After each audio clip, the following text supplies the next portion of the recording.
بسم اللہ الرحمن الرحیم۔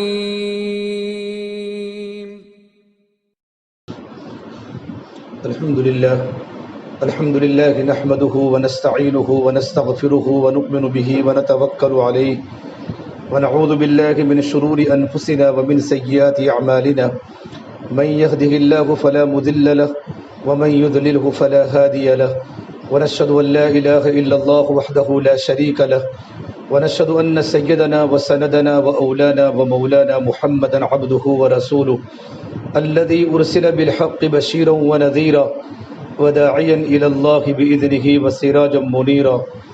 أما بعد فأعوذ بالله من الشيطان الرجيم. بسم الله الرحمن الرحيم.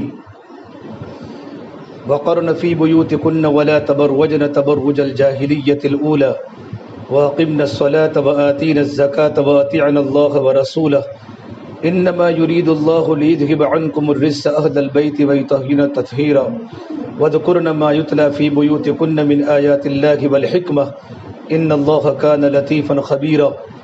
وقال النبي صلى الله تبارك وتعالى عليه وسلم الدنيا كلها متاع وخير متاع الدنيا المرأة الصالحة.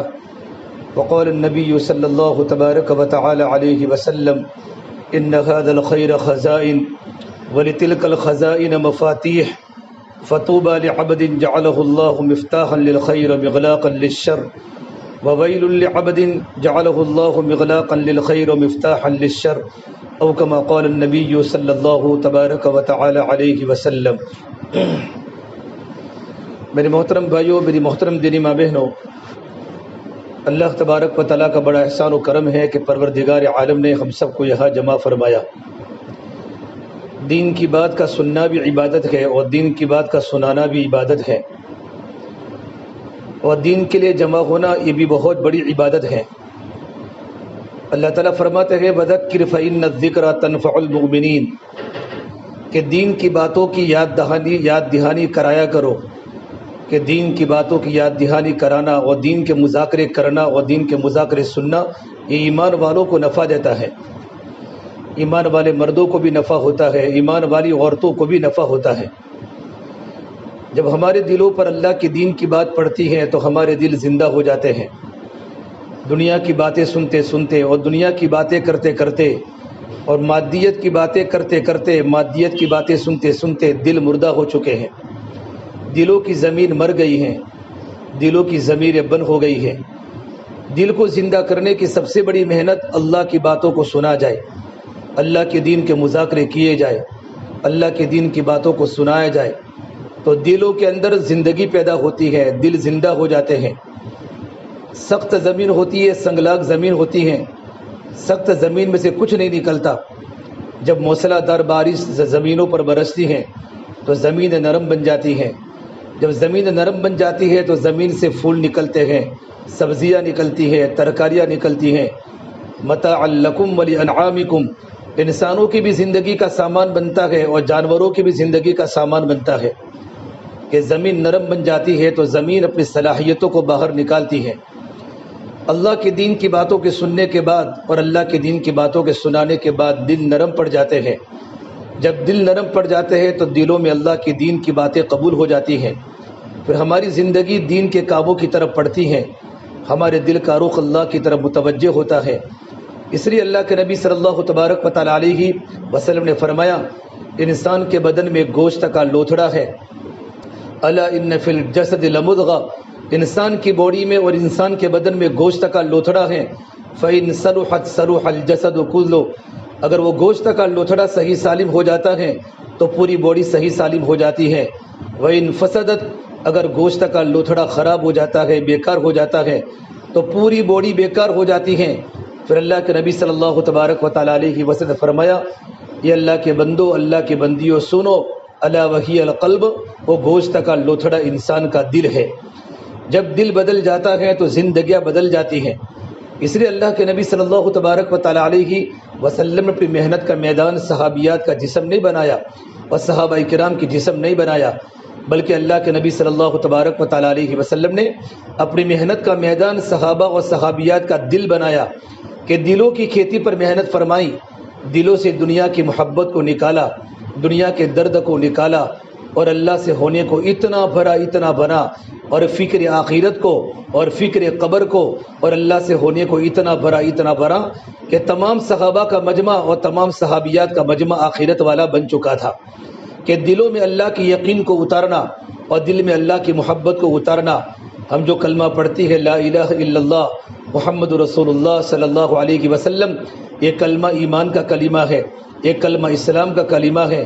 یہ کلمہ ہماری دل کی گہرائیوں کے اندر اتر جائے، جب کلمہ دل میں اتر جاتا ہے تو ہماری زندگی کے اور ہمارے بدن کے سارے اعضاء اللہ کی طرف متوجہ ہو جاتے ہیں۔ ہمارا آنکھوں کا دیکھنا صحیح ہو جاتا ہے، ہماری زبان کے بول صحیح ہو جاتے ہیں، ہمارا کانوں کا سننا صحیح ہو جاتا ہے، ہمارا ہاتھوں کا پکڑنا صحیح ہو جاتا ہے، اور ہمارا پیروں کا چلنا صحیح ہو جاتا ہے۔ ہمارا پورا وجود اللہ کی طرف متوجہ ہو جاتا ہے کہ دل کا رخ صحیح ہو گیا۔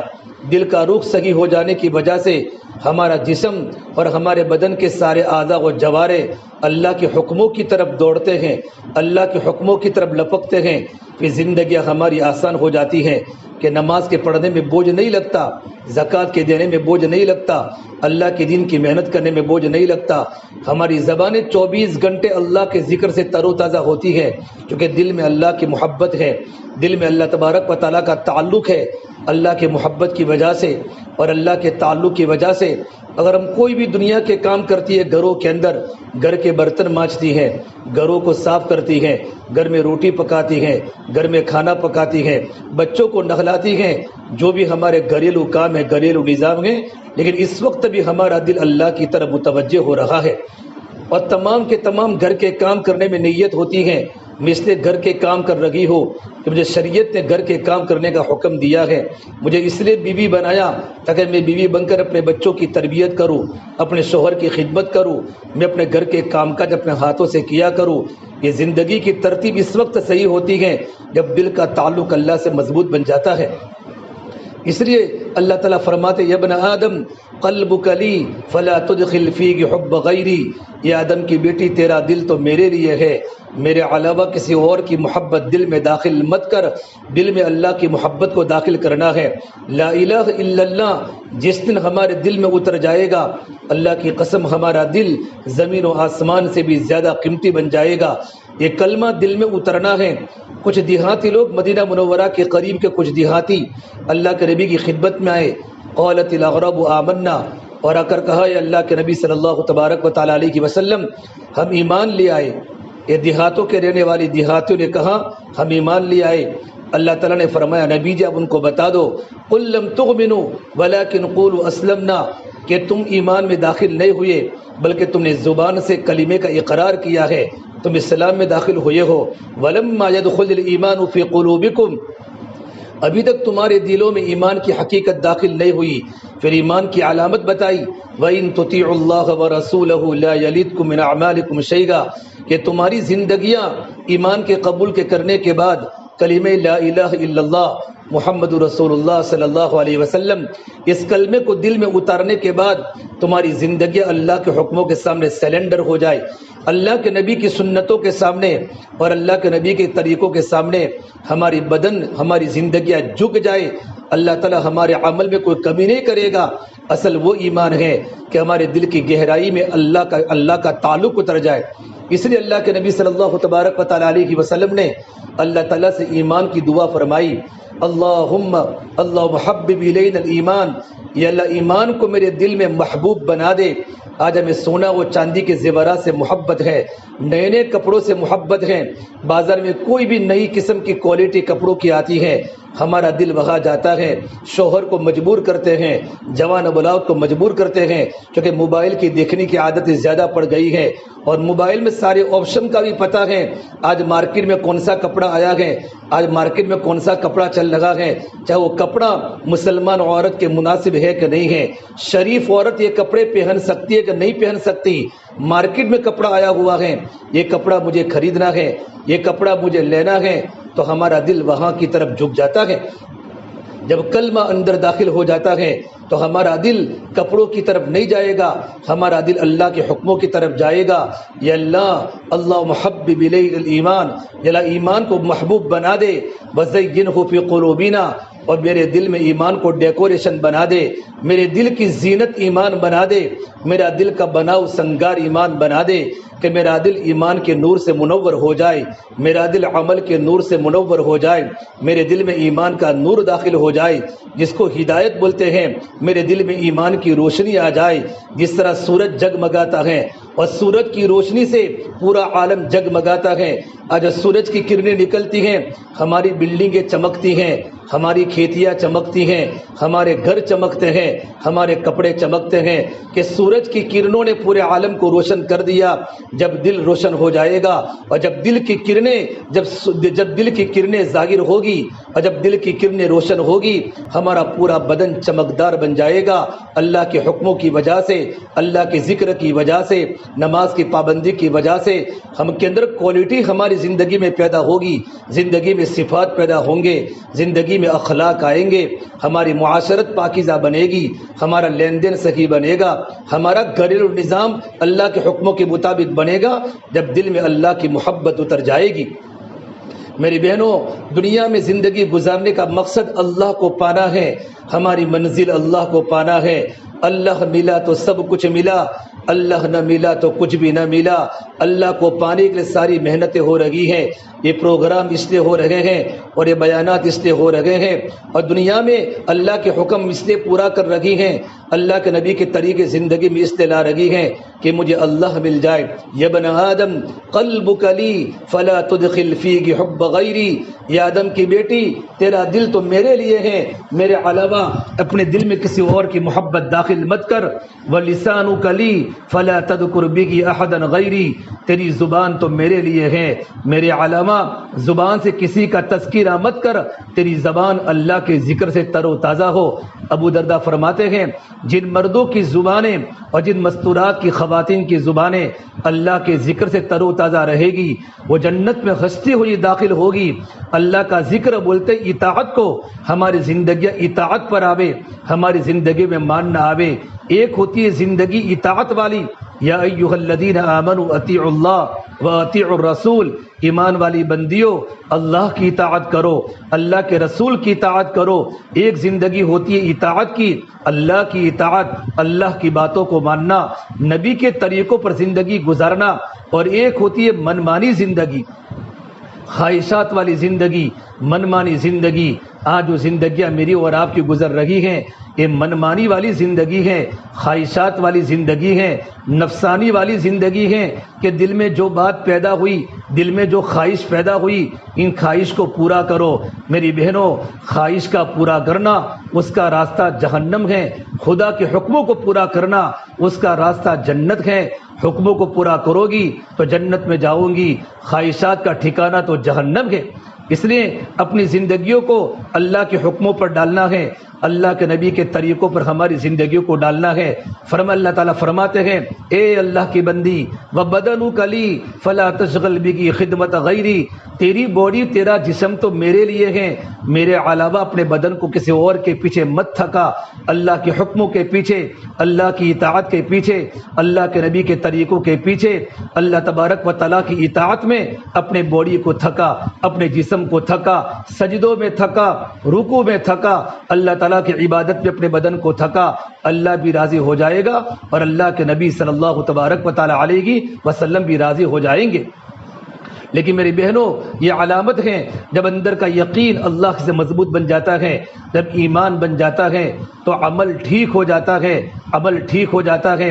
جب عمل ٹھیک ہو جاتا ہے، اللہ تعالیٰ گھریلو حالات کو اچھا بناتے ہیں، گھر کی زندگی جنت کا نمونہ بن جاتی ہے۔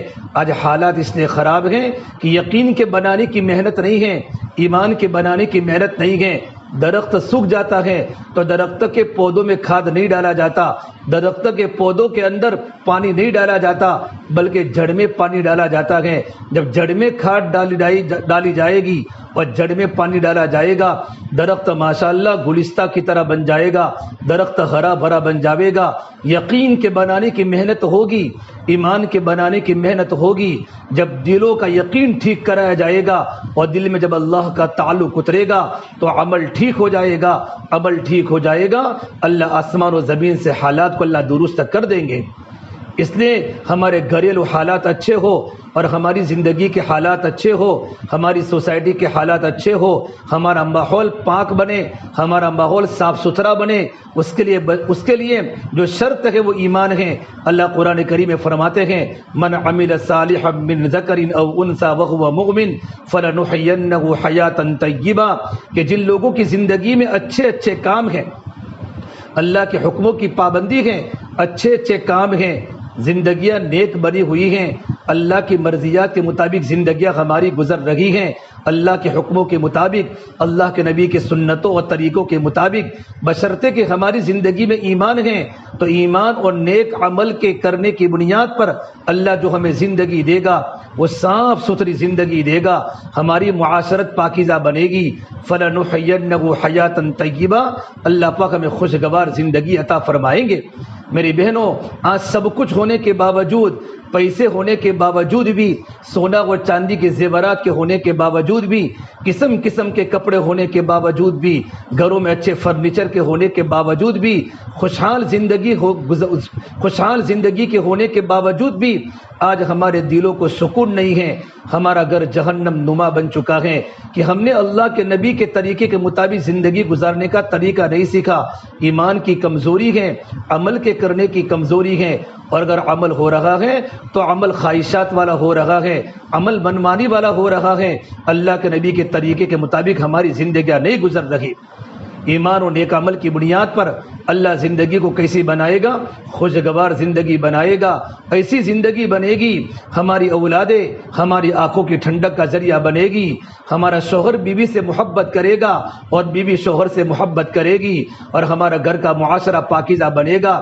لیکن معاشرہ پاکیزہ بنانے کے لیے گھروں میں ایمانی لائن کے مذاکرے ہیں، گھروں میں ہمارے عمل کو ٹھیک کرنا ہے۔ ایمان اور نیک عمل کی بنیاد پر ہماری زندگیاں جنت نما بنے گی، ہمارا گھر کا ماحول جنت نما بنے گا۔ ورنہ میری بہنوں، زندگیاں جب تنگ ہو جاتی ہے تو سنگ مرمر کے مکان بھی کانٹے دار صحرا بن جاتے ہیں، اور گھروں میں چیخوں کی آواز شروع ہو جاتی ہے، گھر میں لوگ تڑپتے ہیں، گھر میں ہمارا گھر جھگڑے کا ذریعہ بن جاتا ہے کہ ہم نے اللہ کے نبی صلی اللہ تبارک و تعالی علیہ وسلم کی شریعت کو ہم نے نہیں سنا، اللہ کے نبی کی زندگی کو ہم نے نہیں پڑھا، حضور بیویوں کے ساتھ زندگی کیسے گزارا کرتے تھے، اور حضور کی بیویوں نے میرے نبی کا کتنا اکرام کیا، میرے نبی کو کیسے رکھا۔ آپ کی ساری زندگی میرے اور آپ کے لیے آئیڈیل اور نمونہ ہے۔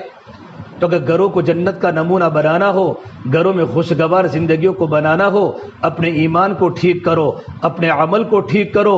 ان ایمان اور عمل کے ٹھیک کرنے کی بنیاد پر اللہ گھر میں محبت لائے گا۔ ان الذین آمنوا وعملوا الصالحات سیجعل لهم الرحمن ودا، یہ گھروں میں جو محبتیں پیدا ہوتی ہے، یہ محبت کا تعلق اس زبان سے بعد میں ہے، محبت کا تعلق تو ایمان اور عمل کی بنیاد پر ہے۔ ایمان ہوگا، عمل ہوگا تو زبان کا بولنا بھی صحیح ہوگا، آنکھوں کا دیکھنا بھی صحیح ہوگا، ہماری زبان میں نرمی آئے گی۔ شوہر سے بات کیسے کرنی ہے، ساس سے بات کیسے کرنی ہے، اور ساس کو بہو سے بات کیسے کرنی ہے، دیرانی کو جیٹھانی سے بات کیسے کرنی ہے، اور جیٹھانی کو دیرانی کے ساتھ کیسے رہنا ہے، اور نڑد کو بھابھی کے ساتھ کیسے رہنا ہے، یہ سارے حقوق ہیں، شریعت میں حقوق ہیں۔ ایک اللہ کا حق، ایک مخلوق کا حق۔ اللہ کے حق میں اگر تھوڑی سی کمی اور کمزوری ہوگی، پروردگار عالم بڑے معاف کرنے والے ہیں، لیکن اللہ کی معافی پر ہم اللہ کے حق میں کمی نہ کریں، اللہ کے حق کو پورا ادا کرنے کی کوشش کریں، لیکن پروردگار عالم تو معاف کرے گا۔ لیکن اگر مخلوق کے حقوق، ہم نے سب سے پہلے ہمارے گھر کے حقوق ہیں، بچوں پر ماں باپ کے حقوق ہیں، ماں باپ پر بچوں کی تربیت ہے، دیرانی جیٹھانی کو ساتھ میں رہنا، یہ ہماری جوائنٹ فیملی جن گھروں میں ہیں، ان گھروں میں فساد ہی فساد ہے۔ کہ ہم نے جوائنٹ فیملی ہمارے گھروں میں تو آئی، لیکن یہ پتہ نہیں کہ گھر میں زندگی کیسے گزارنی۔ بچوں کی چھوٹی چھوٹی باتوں کی بنیاد پر گھر میں رہنے والی دو عورتیں جھگڑ جاتی ہیں، اور گھر میں کھٹاس پیدا ہو جاتی ہے، ہمارا گھر ماتم بن جاتا ہے۔ ساس کو سمجھ میں نہیں آتا کہ اپنی بہو، چھوٹی بہو کو سمجھاوے کہ بڑی بہو کو سمجھاوے، اور بعض مرتبہ ساس بھی ظلم کرتی ہے۔ میری بہنوں، ہمارا معاشرہ انتقامی معاشرہ ہے، ہمارا معاشرہ انتقامی معاشرہ ہے۔ ساس کو پتہ نہیں ہوتا مجھے اپنے بہو کو کیسے رکھنا ہے۔ ایک بہن کے طرفین میں اگر ساس نے بات کر لی ان کی طرف میں تو دوسری عورت روٹ جاتی ہے، ہمارا گھر جہنم نما بن جاتا ہے۔ اس لیے مولانا اشرف علی تھانوی فرمایا کرتے تھے کہ اگر تمہارے گھروں میں زیادہ عورتیں جمع ہو جائے گی تو تمہارا گھر جھگڑوں کا ذریعہ بن جاوے گا۔ اسلام نے گھروں میں رہنے کے طریقے بتائے، زندگی گزارنے کے اصول و ضوابط بتائے۔ اس طرح اگر ہمارا گھر کا معاشرہ بنے گا انشاءاللہ کہ بچے کا نکاح ہو جاوے ضرورت کے مطابق، بلکہ نکاح کے پہلے مکان کا انتظام ہو جاوے تاکہ ہمارے گھر کے اندر کوئی جھگڑا نہ بنے، بلکہ جب بچے ماں باپ سے محبت کی بنیاد پر ماں باپ کے حقوق کو ادا کرتے ہوئے جب بچے تھوڑے تھوڑے الگ ہوتے ہیں، لیکن ماں باپ کے حقوق کی ذمہ داری بچے پر ہوتی ہے، بہو پر نہیں ہوتی۔ بہو کی ذمہ داری ساس کی خدمت کی نہیں ہے، بہو کی ذمہ داری دیور کی خدمت کی نہیں ہے، اور بہو کی ذمہ داری شوہر کی خدمت کی نہیں ہے، بہو کی ذمہ داری نند کی خدمت کی نہیں ہے۔ ساس یہ سمجھتی ہے آنے والی بہو ہمارے گھر کی نوکرانی ہے۔ ہمارا معاشرہ ظالمانہ معاشرہ دن بدن بنتا جا رہا ہے۔ ارے وہ کسی کی بیٹی ہے، جب ماں کو پتا چلے کہ میری بیٹی پر ظلم ہو رہا ہے اور میری بیٹی سسرال میں گئی ہے اور میری بیٹی کو اس کی ساس پریشان کر رہی ہے، اس کی نند پریشان کر رہی ہے، تو ماں کے دل میں درد اٹھتا ہے، ماں جھانک جاتی ہے، ماں فکر مند بن جاتی ہے اور پورے معاشرے کو ظالم کہتی ہے۔ اس کی نند کیسی ہے، اس کی ساس کیسی ہے، لیکن جب وہی بچی میرے گھر میں بہو بن کے آتی ہے، وہ بہو تو کسی کی بیٹی ہے، کسی کے جگر کا ٹکڑا ہے، کسی کے دل کا ٹکڑا ہے، کسی بھائی کی پیاری بہن ہے، کسی ماں کی پیاری بیٹی ہے، کسی باپ کی پیاری بیٹی ہے۔ جب بہو ہمارے گھر میں آتے ہیں تو ماں ساس اپنی بہو کو نوکرانی سمجھتی ہے۔ کتنی مرتبہ گھر کی بہو جب گھر میں آٹا گونتی ہے، گھر کا ظالمانہ برتاؤ دیکھ کر جب گھر میں آٹا گونتی ہے تو اس کے آنکھوں کا پانی آٹے کے پانے کے ساتھ مل جاتا ہے۔ وہ کسی کو نہیں سنا سکتی کہ پیر میں اور اپنے گھر کے اندر کمزوری ہے، باپ کمزور ہے، ماں کمزور ہے، میں اپنے پیر میں جا نہیں سکتی، اپنے گھر پر جا نہیں سکتی اور میرے یہاں بہت بڑی تکلیفوں کا سامنا کرنا پڑتا ہے۔ ارے میرے بہنوں، کل قیامت کے دن اللہ کے سامنے جواب دینا پڑے گا۔ اس کا آنکھ کا ایک آنسو کا قطرہ جو سانس کی تکلیف کی بنیاد پر اس کے آنکھوں سے نکلتا ہے، یہ جہنم کی آگ پر بھی بھاری ہو جاتا ہے۔ اللہ کے سامنے مجھے اور آپ کو جواب دینا پڑے گا۔ اس سے میری بہنوں، گھروں کے ماحول کو جنت کا نمونہ بنانا ہو، ہم حقوق سیکھیں کہ بندوں کے کیا حقوق ہیں، مجھے آنے والی بہو کو کیسے رکھنا ہے۔ اگر آنے والی بہو اگر ساس کی خدمت کرتی ہے، یہ میری بہو کا مجھ پر احسان ہے۔ آنے والی بہو اگر سسر کی خدمت کرتی ہے، یہ بہو کا مجھ پر احسان ہے۔ آنے والی بہو میری بچی کے کپڑے دھوتی ہے، یہ میرے بہو کا مجھ پر احسان ہے۔ آنے والی بہو میرے دوسرے لڑکوں کے کپڑے دھوتی ہے، یہ میرے بہو کا احسان ہے۔ عورت کی ذمہ داری صرف شوہر کی ہوتی ہے، اس کے علاوہ عورت کی ذمہ داری نہیں ہوتی۔ ایک صحابی نے پوچھا اللہ کے نبی صلی اللہ تبارک و تعالی علیہ وسلم، ماں باپ کی خدمت کا سب سے حقدار کون ہے؟ آپ نے فرمایا اس کا بیٹا، اور یہ فرمایا کہ بیوی پر کس کے حق کی ذمہ داری ہے؟ کہ بیوی پر صرف اس کے شوہر کے حقوق کی ذمہ داری ہے اور شوہر کے خاندان کی خدمت کی ذمہ داری آنے والی بہو پر نہیں ہوتی۔ لیکن ہمارا معاشرہ اگر ہماری بہو تھوڑا اونچا نیچا کام کر لیتی ہیں، ہاں اللہ تبارک و تعالیٰ اس عورت کو جنت کے بڑے درجات دے گا جو گھر میں آنے کے بعد اپنی ساسوں کی بھی خدمت کرے، اپنی سسر کی بھی خدمت کرے، اور اپنے گھر کے گھرانے میں جتنے بھی لوگ ہیں تھوڑے تھوڑے کام میں اگر وہ کام میں ساتھ دیتی ہیں، یہ عورت کا بڑا احسان ہے تاکہ ہمارا گھر کا ماحول جنت نما باقی رہے۔ لیکن ساری ذمہ داری آنے والی بہو پر نہیں ہوتی، یہ کرتی ہے تو اس کا ہم پر احسان ہے۔ اور ساس کی ذمہ داری ہے آنے والی بہو کو اپنی بیٹی سمجھے، یہ اپنی بیٹی ہے۔ جب ساس آنے والی بہو کو بیٹی کا درجہ دے گی اور بہو اپنی ساس کو ماں باپ کا درجہ دے گی، یہ میرے ماں باپ ہے۔ جس طرح میں اپنے ماں باپ کے دکھ کو اپنا دکھ سمجھتی ہوں اور ماں باپ کے پیار کو اپنا پیار سمجھتی ہوں کہ ماں باپ کی تکلیف کو میں برداشت نہیں کر پاتی، یہ ساس بھی میری ماں ہے اور یہ سسر بھی میرے ابا ہیں اور یہ میرے پیارے شوہر کے ماں باپ ہیں، میرے بھی ماں باپ ہیں، ان کی میں خدمت کروں گی، ان کی دعائیں مجھے ملے گی۔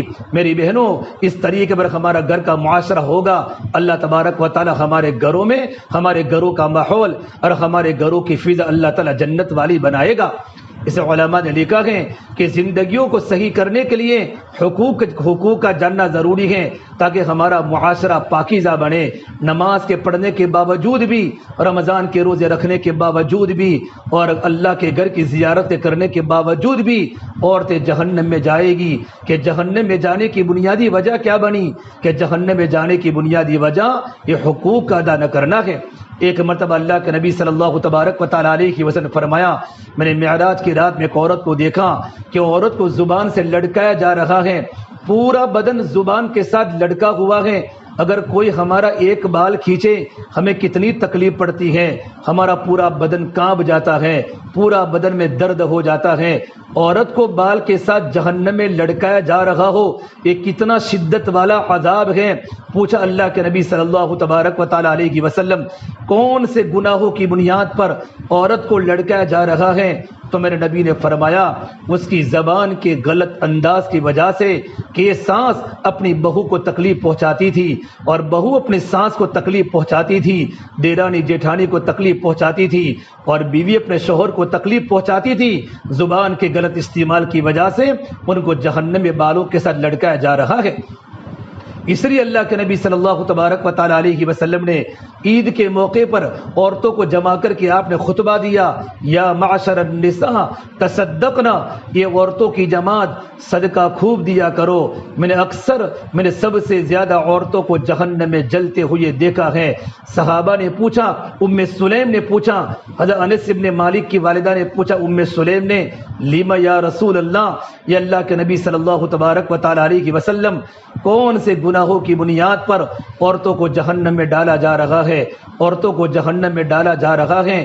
اور آپ نے عورتوں کی جہنم میں چیخو پکار کی آواز سنی تو میرے نبی نے فرمایا، عورتوں میں دو خطرناک عادتیں ہیں کہ نماز کے پڑھنے کے باوجود بھی، اللہ کے حکموں کے پورا کرنے کے باوجود بھی، ان دو خطرناک غلطیوں کی وجہ سے اور ان دو خطرناک گناہوں کی وجہ سے عورتیں جہنم میں جائے گی۔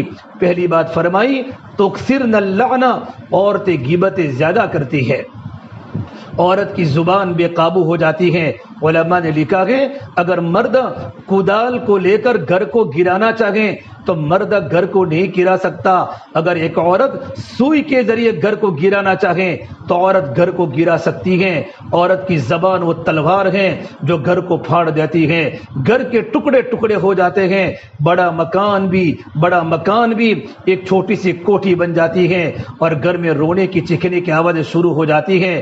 ارے میری بہنوں، اللہ کا ڈر پیدا کرو، اللہ کے سامنے جواب دینا ہے۔ اسے میرے نبی نے فرمایا، تکثرن اللعنہ، عورتیں لعن تعن زیادہ کرتی ہیں، غیبتیں زیادہ کرتی ہیں۔ 4-5 عورتیں مل جاتی ہیں، کسی کا گھر ختم ہو جاتا ہے، کسی کی منگنی ٹوٹ جاتی ہے۔ 4-5 عورتیں جمع ہو گئی اور دیرانی نے جیٹھانی کی غیبت کی اپنے پڑوس کی عورتوں کے سامنے، اور جیٹھانی نے دیرانی کی غیبت کی۔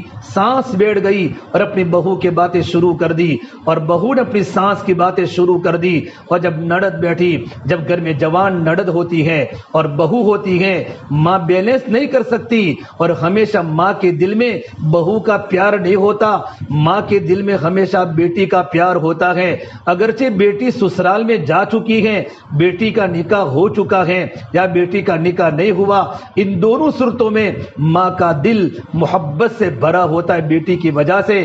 گھر میں بہو ہوتی ہے، بہو گھر میں کچھ کام تھوڑی سی بات ہو گئی تو ماں، اگرچہ بہو کا قصور نہیں ہوتا، اپنی بیٹی کا قصور ہوتا ہے، لیکن ہمارا معاشرہ بہو پر ظلم کرتا ہے، بیٹی کے فیور میں آ کر اور بیٹی کی طرف میں بات کر کر عورت کو رلاتی ہیں، اور بیٹی بھی اس طریقے پر بات کرتی ہیں جیسے گھر میں بہو کی سردار بنی ہوئی ہو۔ بہو کی سردار اس کی نڑد نہیں ہوتی، بہو کی سردار تو اس کا شوہر ہے۔ الرجال قوامون علی النساء، اللہ نے صرف مرد کو قوام عورت پر بنایا ہے۔ اس سے میری بہنوں زبان کو سنبھال کے رکھو، یہ زبان بہت بڑی چیز ہے۔ زبان کے غلط بول کی بنیاد پر اکثر عورتیں جہنم میں جا رہی ہیں۔ اے زبان پھول بھی ہیں اور یہ زبان زہر بھی ہیں، اپنی زبان سے میٹھی باتیں نکالو، ہمارا گھر محبت کا چشمہ بنے، ہمارا گھر محبت کا دریا بنے۔ آنے والی بہو کو اس طریقے پر بات کرے، بیٹا بیٹا کر کے بات کرو تو بہو بھی سمجھے گی مجھے میری ماں بھی بیٹا کہتی ہے، میری ساس بھی بیٹا کہتی ہے، تو بہو ایک کے کام 3 کام کر لے گی، 3 کے کام 5 کے کام کر لے گی۔ تو اپنی بیٹی کو بیٹی کر کے پکارو اور آنے والے بہو کو نام سے پکارو۔ یہ میری بہنوں یہ اچھا میسج نہیں ہے اور یہ اچھا پیغام نہیں ہے، یہ تو گھروں کے توڑنے والا عمل ہے۔ اپنے گھروں کا معاشرہ پاکیزہ بنانا ہو، کیونکہ ہمارے سامنے اللہ کے نبی کی زندگی نہیں، ہمارے سامنے شریعت والی زندگی ہمارے سامنے نہیں ہے۔ ہم تو لوگوں کی باتیں سن سن کر اپنی عورت کے خلاف ہو جاتے ہیں، بہو کے خلاف ہو جاتے ہیں، دیرانی جیٹھانی کے خلاف ہو جاتی ہیں، ہمارا گھر جہنم نما بن جاتا ہے۔ اس لیے ضروری ہے اپنی زبان کا صحیح استعمال کرو۔ فرما اللہ کے نبی صلی اللہ تبارک و تعالی علیہ وسلم کے سامنے کسی نے کہا یہ اللہ کے نبی ہمارے پڑوس میں ایک عورت ہے، 5 وقت کی نماز کی پابند ہے، رمضان کے روزے بھی رکھتی ہیں، صدقہ خیرات بھی کرتی ہیں، فرائض کی پابندی کے ساتھ ساتھ نوافل کی پابندی بھی کرتی ہیں، لیکن اپنی پڑوسی کو تکلیف پہنچاتی ہیں۔ تو میرے نبی نے فرمایا میں نے اس عورت کو جہنم کی آگ میں جلتے ہوئے دیکھا ہے کہ پڑوسی کو تکلیف پہنچائی۔ اللہ کے نبی فرماتے ہیں واللہ لا یؤمن، واللہ لا یؤمن، واللہ لا یؤمن، اللہ کی قسم وہ مومن نہیں، اللہ کی قسم وہ مومن نہیں، وہ مومن نہیں۔ صحابہ نے پوچھا اللہ کے نبی صلی اللہ تبارک و تعالی علیہ وسلم کون سا مرد مومن نہیں، کون سی عورت مومنہ نہیں؟ تو میرے نبی نے فرمایا الذی لا یؤمن جارہ بوائقہ، کہ جن کے پڑوسی اس کی تکلیفوں سے محفوظ نہ ہو۔ بلکہ اللہ کے نبی صلی اللہ تبارک و تعالی علیہ وسلم فرماتے ہیں کہ جبرائیل علیہ السلام میرے پاس آئے اور مجھے پڑوسی کے بارے میں اس طریقے پر وصیت کرنے لگے، حقوق بتانے لگے کہ مجھے خطرہ ہونے لگا کہیں پڑوسی کو میری وراثت کا حقدار نہ بنا دے۔ اس سے میری بہنوں میرے نبی نے فرمایا میں نے اس عورت کو جہنم میں جلتے ہوئے دیکھا ہے۔ پھر دوسرا واقعہ پیش آیا کہ ہمارے پڑوس میں ایک عورت ہے، صرف فرائض کی پابندی کرتی ہیں، اتنی نوافل کی پابندی نہیں لیکن شریعت کے ارکان پر عمل کرتی ہیں، نمازوں کی پابندی ہے، روزوں کی پابندی ہے، زکوٰۃ کی پابندی ہے، جتنے اسلامی احکام فرائض پر ہیں ان کی پابندی ہے، اتنی نوافل کی پابندی نہیں ہے لیکن اپنے پڑوسیوں کے ساتھ اچھا برتاؤ کرتی ہے، خیر خواہی کا معاملہ کرتی ہیں، بڑی محبت سے پیش آتی ہیں۔ تو میرے نبی نے فرمایا میں نے اس عورت کو جنت کے باغوں میں کھیلتے ہوئے دیکھا ہے۔ اس سے میری بہنوں عورت کی جہنم میں سب سے جانے کی وجہ یہ ہماری زبان ہے، ہماری زبان ہے۔ عقبہ ابن عامر اللہ کے نبی کو راستے میں ملے کہ یا رسول اللہ صلی اللہ علیہ وسلم من نجات، میں چاہتا ہوں کہ میری دنیا بھی بنے، میری آخرت بھی بنے، مجھے کوئی عمل بتا دو۔ آپ نے ان کو 3 عمل بتائے۔ پہلا عمل بتایا عقبہ اگر دنیا میں نجات چاہتے ہو اور آخرت میں کامیابی چاہتے ہو املک علیک لسانک، اپنی زبان پر کنٹرول کرو، اپنی زبان پر کنٹرول کرو۔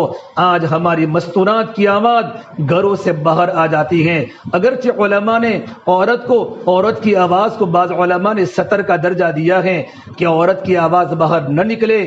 جن گھروں میں جھگڑے ہوتے ہیں، جن گھروں میں عورتوں کی زبانیں بے قابو ہو جاتی ہیں، گھر کے فرشتے رحمت کے گھروں سے نکل جاتے ہیں، یہاں سے نکلو یا ہماری خیر نہیں یا کوئی برکت نہیں ہوتی۔ پھر شیاطین ہمارے گھروں میں گھس جاتے ہیں، پھر شیاطین گھروں میں آنے کے بعد وہ شیاطین کے اثرات ہمارے گھر میں منتقل ہوتے ہیں کہ چھوٹی چھوٹی باتوں پر ہمارا گھر جھگڑے کا، لڑائی کا ذریعہ بن جاتا ہے۔ اس سے میری بہنوں اپنی زبان پر قابو پارا ہے۔ دوسری بات بتائی تکفرن العشیر، اپنی شوہر کو تکلیف پہنچاتی ہے، اپنی شوہر کو تکلیف پہنچاتی ہیں کہ شوہر کو تکلیف پہنچانے والی بھی عورتیں جہنم میں جائے گی۔ اپنی ڈیمانڈ مانگتی ہیں آج مجھے یہ کرنا ہے، آج مجھے یہ لانا ہے۔ ارے میری بہنوں، تمہارا شوہر کس طریقے پر کماتا ہے، سردی کا موسم ہو، گرمی کا موسم ہو، برسات کا موسم ہو، جس طرح ہمارا جسم تھکتا ہے ہمارا شوہر کا جسم بھی تھکتا ہے۔ ہمارے گھر کے کام کاج سے ہمارا بدن میں درد ہوتا ہے، ہمارے شوہر کے بدن میں درد ہوتا ہے، لیکن اپنے بچوں کو خوش کرنے کے لیے اور اپنی بیوی کو راضی کرنے کے لیے گھر سے نکلتا ہے۔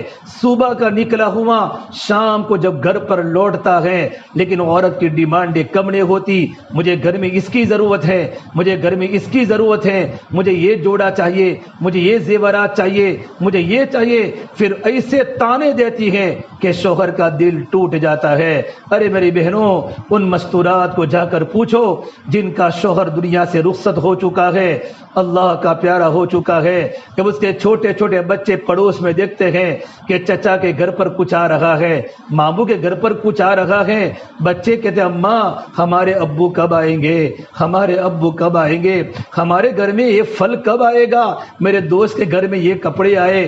ارے میری بہنوں، اپنی شوہر کی قدر کرو۔ فرما اللہ کے نبی صلی اللہ تبارک و تعالی علیہ وسلم نے کہ شوہر کی ناشکری کی بنیاد پر عورت کو جہنم میں ڈالا جائے گا۔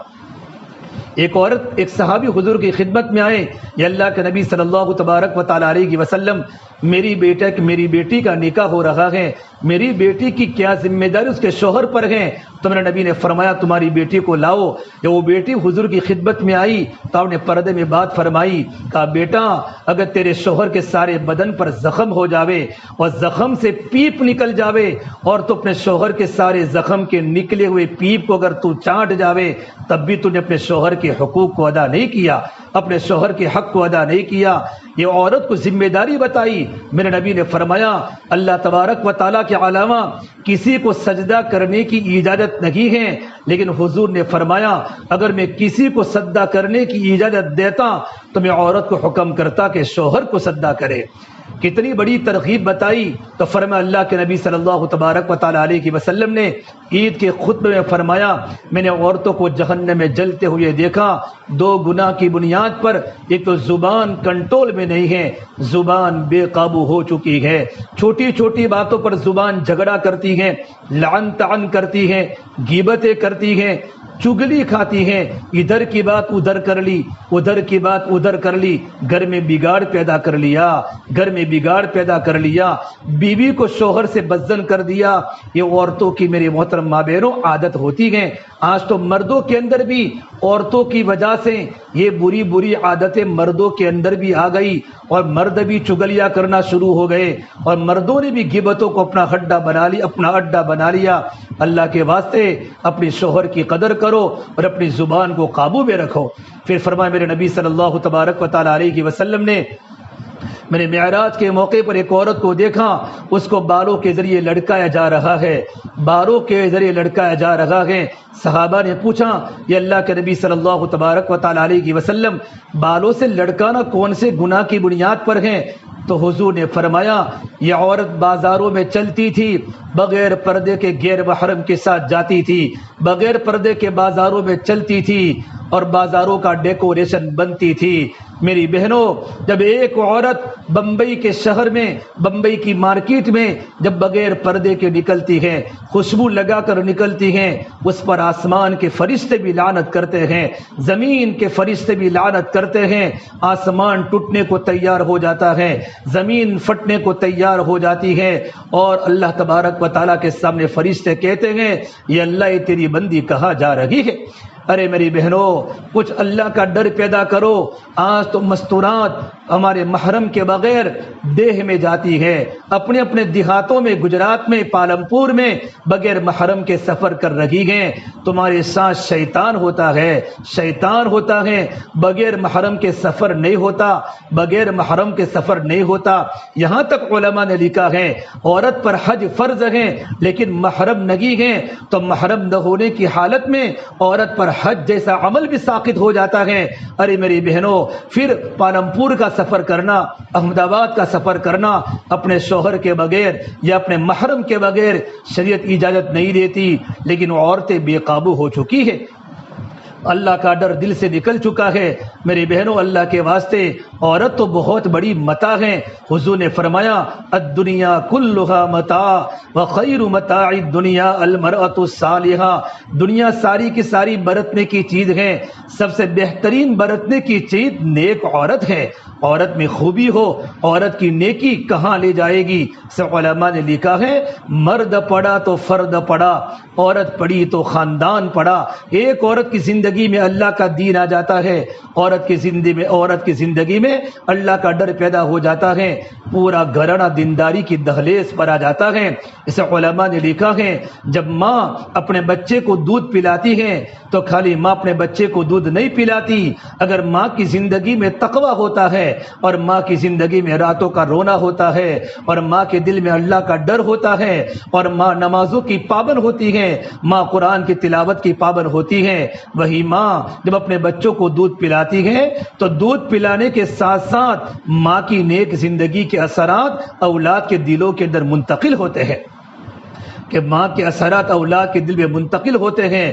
خدا نہ کرے اگر ماں کی زندگی میں دین نہیں ہے، آزادی والی زندگی ہے، بے پردہ والی زندگی ہے، فیشنیبل زندگی ہے، فیشن والی زندگی ہے، ماں بھی فیس بک پر چل لگی ہے، واٹس ایپ پر چل لگی ہے، نہ معلوم کتنی سیریلیں دیکھ رہی ہیں، وہی ماں جب اپنے بیٹے کو دودھ پلاتی ہے تو خالی ماں اپنے بیٹے کو دودھ نہیں پلاتی بلکہ دودھ پلانے کے ساتھ ساتھ ماں کی غلط زندگی کے اثرات ہماری اولاد کے دلوں میں منتقل ہوتے ہیں۔ اس لیے ہماری ذمہ داری ہے اپنے آپ کو دیندار بنانا، شریعت کے حکموں کی پابندی کرنا، ہماری زندگی میں سنتیں زندہ ہو، ہماری زندگی شریعت والی بنے۔ آج ہماری بہنیں اللہ کی نافرمانی اتنی بڑھ گئی، ہمارا آنکھوں کا دیکھنا غلط ہو گیا، ہماری زبان کے بول تو غلط تھے، ہماری آنکھیں بھی غلط بھٹک رہی ہیں۔ یہ اس وقت ہوا ہمارے گھر میں بڑے بڑے موبائل آ گئے۔ ارے موبائل تو ضرورت کی چیز تھی۔ ایک بہت بڑے اللہ والے فرماتے ہیں اگر موبائل کا استعمال اگر صحیح نہیں ہو رہا تو یہ موبائل نہیں ہے، یہ تو سلگتا ہوا انگارہ ہے جو ہمارے ایمان کو جلا دے گا، ہمارے دل میں اللہ کی محبت کو ختم کر دے گا۔ یہ تو سلگتا ہوا انگارہ ہے جو ایمان کی روشنی کو ختم کر دے گا۔ آج مردوں کی طرح مستورات بھی سیریلیں دیکھ رہی ہیں، قسم قسم کی فیشنیں جو آج ہمارے گھروں میں آئی یہ موبائل کے راستے سے آئی ہیں۔ نہ معلوم عورتیں چھوٹی چھوٹی بچیوں کے پاس موبائل ہے، کیا ضرورت ہے جوان لڑکی کو موبائل دینے کی؟ یہ ماں اپنی بیٹی کو بگاڑ رہی ہے۔ اسے قرآن میں اللہ نے کہا وَاعْلَمُوا أَنَّمَا أَمْوَالُكُمْ وَأَوْلَادُكُمْ فِتْنَةٌ، لوگوں جانو تمہارا مال اور تمہاری اولاد تمہارے لیے آزمائش ہے۔ آزمائش کا مطلب یہ ہوتا ہے کہ ماں اپنی بیٹی کی محبت میں اور باپ اپنی بیٹی کی محبت میں، بیٹی نے ڈیمانڈ کر لی کہ ابا مجھے موبائل چاہیے، امی مجھے موبائل چاہیے، باپ چونکہ باہر کے ماحول سے واقف ہوتا ہے اپنی بیٹی کو روکتا ہے بیٹا ابھی زمانہ موبائل کے لینے کا نہیں ہے، حالات اچھے نہیں ہیں، چونکہ وہ بازار میں گھومتا ہے، مارکیٹ میں کاروبار کرتا ہے، دنیا کے حالات ان کے سامنے ہوتے ہیں۔ کتنی لڑکیاں مرتد ہو کے جا چکی ہیں۔ اس ماں نے اپنی بیٹی کو پڑھایا، بیستی زیور تک پڑھایا، اور ماں نے اپنی بیٹی کو حیا کی تعلیم دی اور ماں نے اپنی بیٹی کو شرم کی تعلیم دی۔ وہی بیٹی کے پاس جب موبائل آ گیا، موبائل دیکھتے دیکھتے نہ معلوم نظریں غلط ہو گئی، غلط جگہوں پر چیٹنگ ہو گئی اور غلط عشق میں مبتلا ہو گئی۔ کتنی مسلمانوں کی بچیاں غیروں کے ساتھ بھاگ گئی ہے، بھاگنے کے بعد ان بچی کو کھلونے کی طرح استعمال کیا، ان کو گندی نالی میں پھینک دیا، ان کے ٹکڑے ٹکڑے کر دیے۔ نہ ان کو مسلمانوں کا قبرستان ملا، نہ جنازے میں ماں ملی، نہ جنازے میں باپ ملا، نہ جنازے میں بڑا بھائی ملا۔ اگر جنازے میں کوئی بھی نہ ملا ہو، اسلام کے بغیر دنیا سے گئی ہے۔ اس لیے میری بہنوں اپنے گھر کے ماحول کو صحیح بنانا ہو، اپنے گھر میں نظام بنانا پڑے گا کہ ماں جو دیکھے گی وہ بچہ دیکھے گا، ماں جو کرے گی وہ اولاد کرے گی۔ اگر ماں کی زندگی میں دین ہوگا، آپ نے گھر میں دیکھا ہوگا جب ماں نماز پڑھتی ہے تو چھوٹے چھوٹے بچے بھی مصلی بچھاتے ہیں، ماں رکوع کرتی ہے تو بیٹا رکوع کرتا ہے، ماں سجدہ کرتی ہے تو بیٹا سجدہ کرتا ہے۔ لیکن ماں موبائل دیکھتی ہے تو بیٹا بھی موبائل دیکھے گا، بیٹی بھی موبائل دیکھے گی، بلکہ ماں اپنے بیٹے کو سیریلیں بتاتی ہے، بیٹا یہ سیریل ہے، کارٹون بتاتی ہے۔ اللہ معاف کرے، ہماری مستورات تو گیم کھیل لگی ہیں اور اپنے بچوں کو بتاتی ہے بیٹا کیسی گیم ہے۔ بعض گھروں میں تو ماں اور بیٹیاں سب مل کر گیم کھیلتے ہیں۔ یہ کہاں زمانہ ہے؟ یہ مومن برادری کی عورتیں دنیا میں نمونہ تھی ہمارے گھروں کی سادگی اور ہمارا گھروں کا سادہ جیون امت میں نمونہ تھا۔ کم خرچے میں گھروں کو چلانے والی ہمارے گھر کی مستورات اور ہماری خواتین دنیا میں آئیڈل اور نمونہ تھی، لیکن آج موبائل کے راستے سے ہمارا گھر کا ماحول فساد اور بگاڑ کی طرف جا رہا ہے اور اب اس کی کوئی فکر نہیں ہے۔ ہمارے بچے شراب کے عادی بن گئے، ہمارے بچے نشے کے عادی بن گئے۔